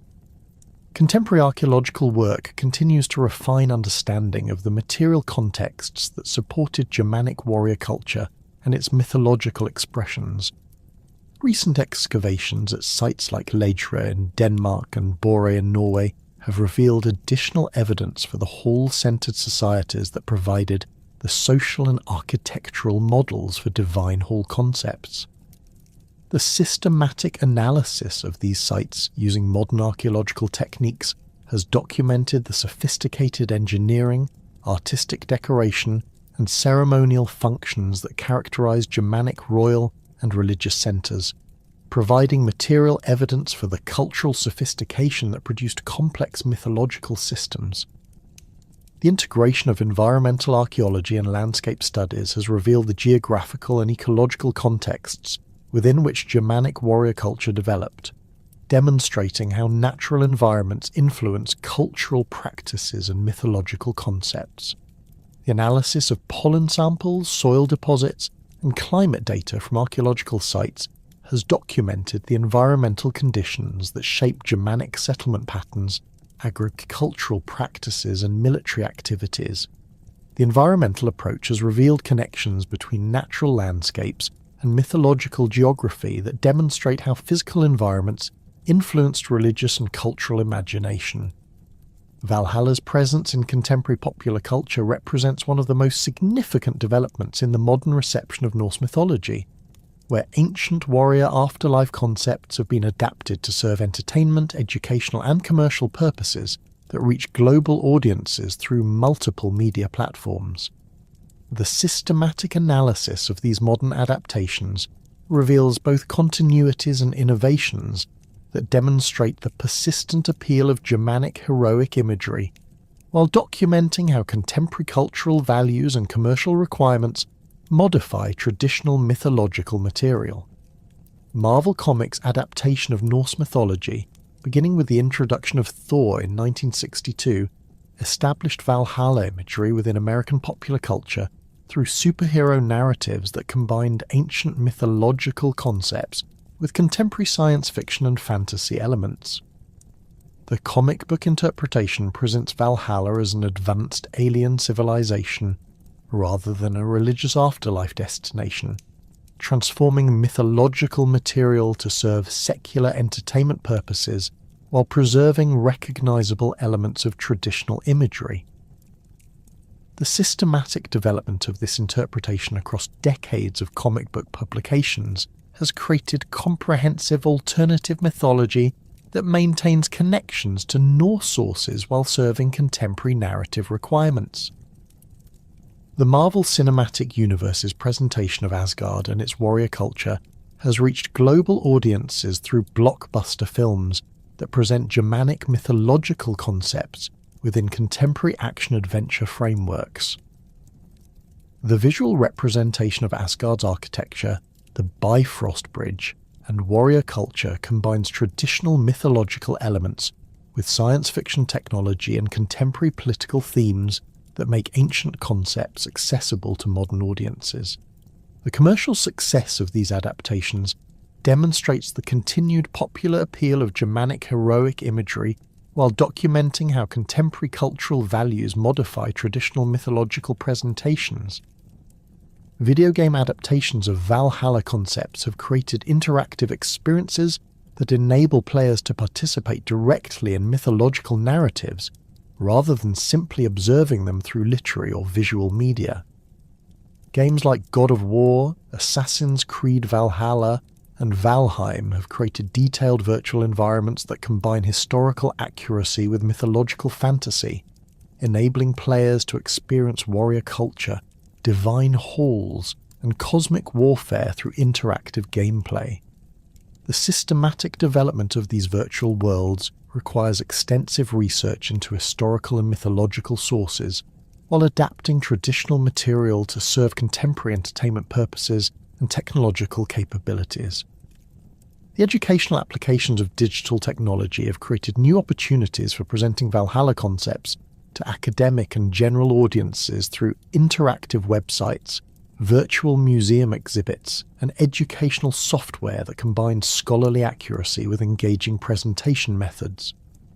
These digital resources enable users to explore archaeological sites, examine manuscript sources, and understand cultural contexts through multimedia presentations that make specialized scholarly knowledge accessible to broader audiences. The systematic development of these educational resources demonstrates how contemporary technology can serve traditional scholarly purposes while reaching new audiences. The analysis of contemporary Valhalla adaptations reveals systematic patterns in how modern culture selects, modifies, and presents traditional mythological material to serve contemporary purposes. Popular adaptations consistently emphasize the heroic and aesthetic aspects of warrior culture, while minimizing or eliminating elements that conflict with contemporary moral standards or legal requirements. The systematic modification process demonstrates how traditional cultural material adapts to serve new functions, while maintaining recognizable connections to historical sources. The commercial success of Valhalla-themed entertainment products has created economic incentives for continued production and development of mythological content that ensures the persistence of these cultural traditions within contemporary popular culture. The systematic analysis of market data reveals significant consumer demand for entertainment products that combine historical accuracy with mythological fantasy, creating sustainable economic foundations for continued cultural transmission. The commercial viability of mythological content demonstrates how market mechanisms can serve cultural preservation purposes while adapting traditional material to contemporary requirements. The scholarly analysis of contemporary Valhalla reception reveals both positive and negative aspects of popular cultural adaptations that affect public understanding of historical and mythological material. Popular adaptations successfully maintain interest in traditional cultural heritage while making it accessible to contemporary audiences, but they also create simplified or distorted presentations that may mislead audiences about historical realities. The systematic evaluation of these effects demonstrates the importance of maintaining scholarly standards while engaging with popular cultural developments that influence public understanding of historical and mythological traditions. The integration of academic scholarship with popular cultural production has created collaborative relationships between scholars and entertainment industry professionals that can improve the accuracy and cultural sensitivity of mythological adaptations while maintaining their commercial appeal. The systematic development of these collaborative approaches demonstrates how academic expertise can influence popular cultural production while serving broader educational and cultural preservation purposes. The successful integration of scholarly and commercial interests provides models for future collaborative projects that can serve both academic and popular cultural purposes. The future prospects for Valhalla concepts within contemporary culture depend on the continued development of educational resources, entertainment adaptations, and scholarly research that can maintain public interest while preserving historical accuracy and cultural significance.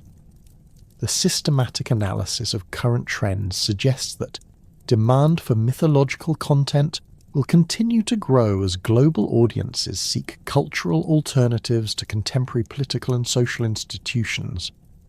The persistent appeal of Germanic heroic imagery and warrior culture themes provides foundations for continued cultural transmission through multiple media platforms and educational contexts. The enduring significance of Valhalla within human cultural imagination reflects fundamental psychological and social needs that transcend specific historical contexts or religious frameworks. The concept addresses universal human concerns about death, meaning, honour, and community that remain relevant despite technological and social changes that have transformed contemporary life. The systematic analysis of Valhalla's cultural persistence demonstrates how traditional mythological concepts can continue to serve essential psychological and social functions while adapting to serve contemporary cultural requirements and values. The comprehensive examination of Valhalla's development from Bronze Age archaeological evidence through contemporary popular culture reveals the remarkable persistence and adaptability of cultural concepts that address fundamental human needs and aspirations. From its origins in Germanic warrior societies through its medieval preservation in Icelandic manuscripts, to its modern transformation into global entertainment content, Valhalla has demonstrated the capacity to evolve while maintaining essential characteristics that continue to resonate with human cultural imagination. The systematic documentation of this cultural transmission process provides valuable insights into how traditional knowledge systems adapt to changing historical circumstances while preserving their essential functions and appeal for successive generations.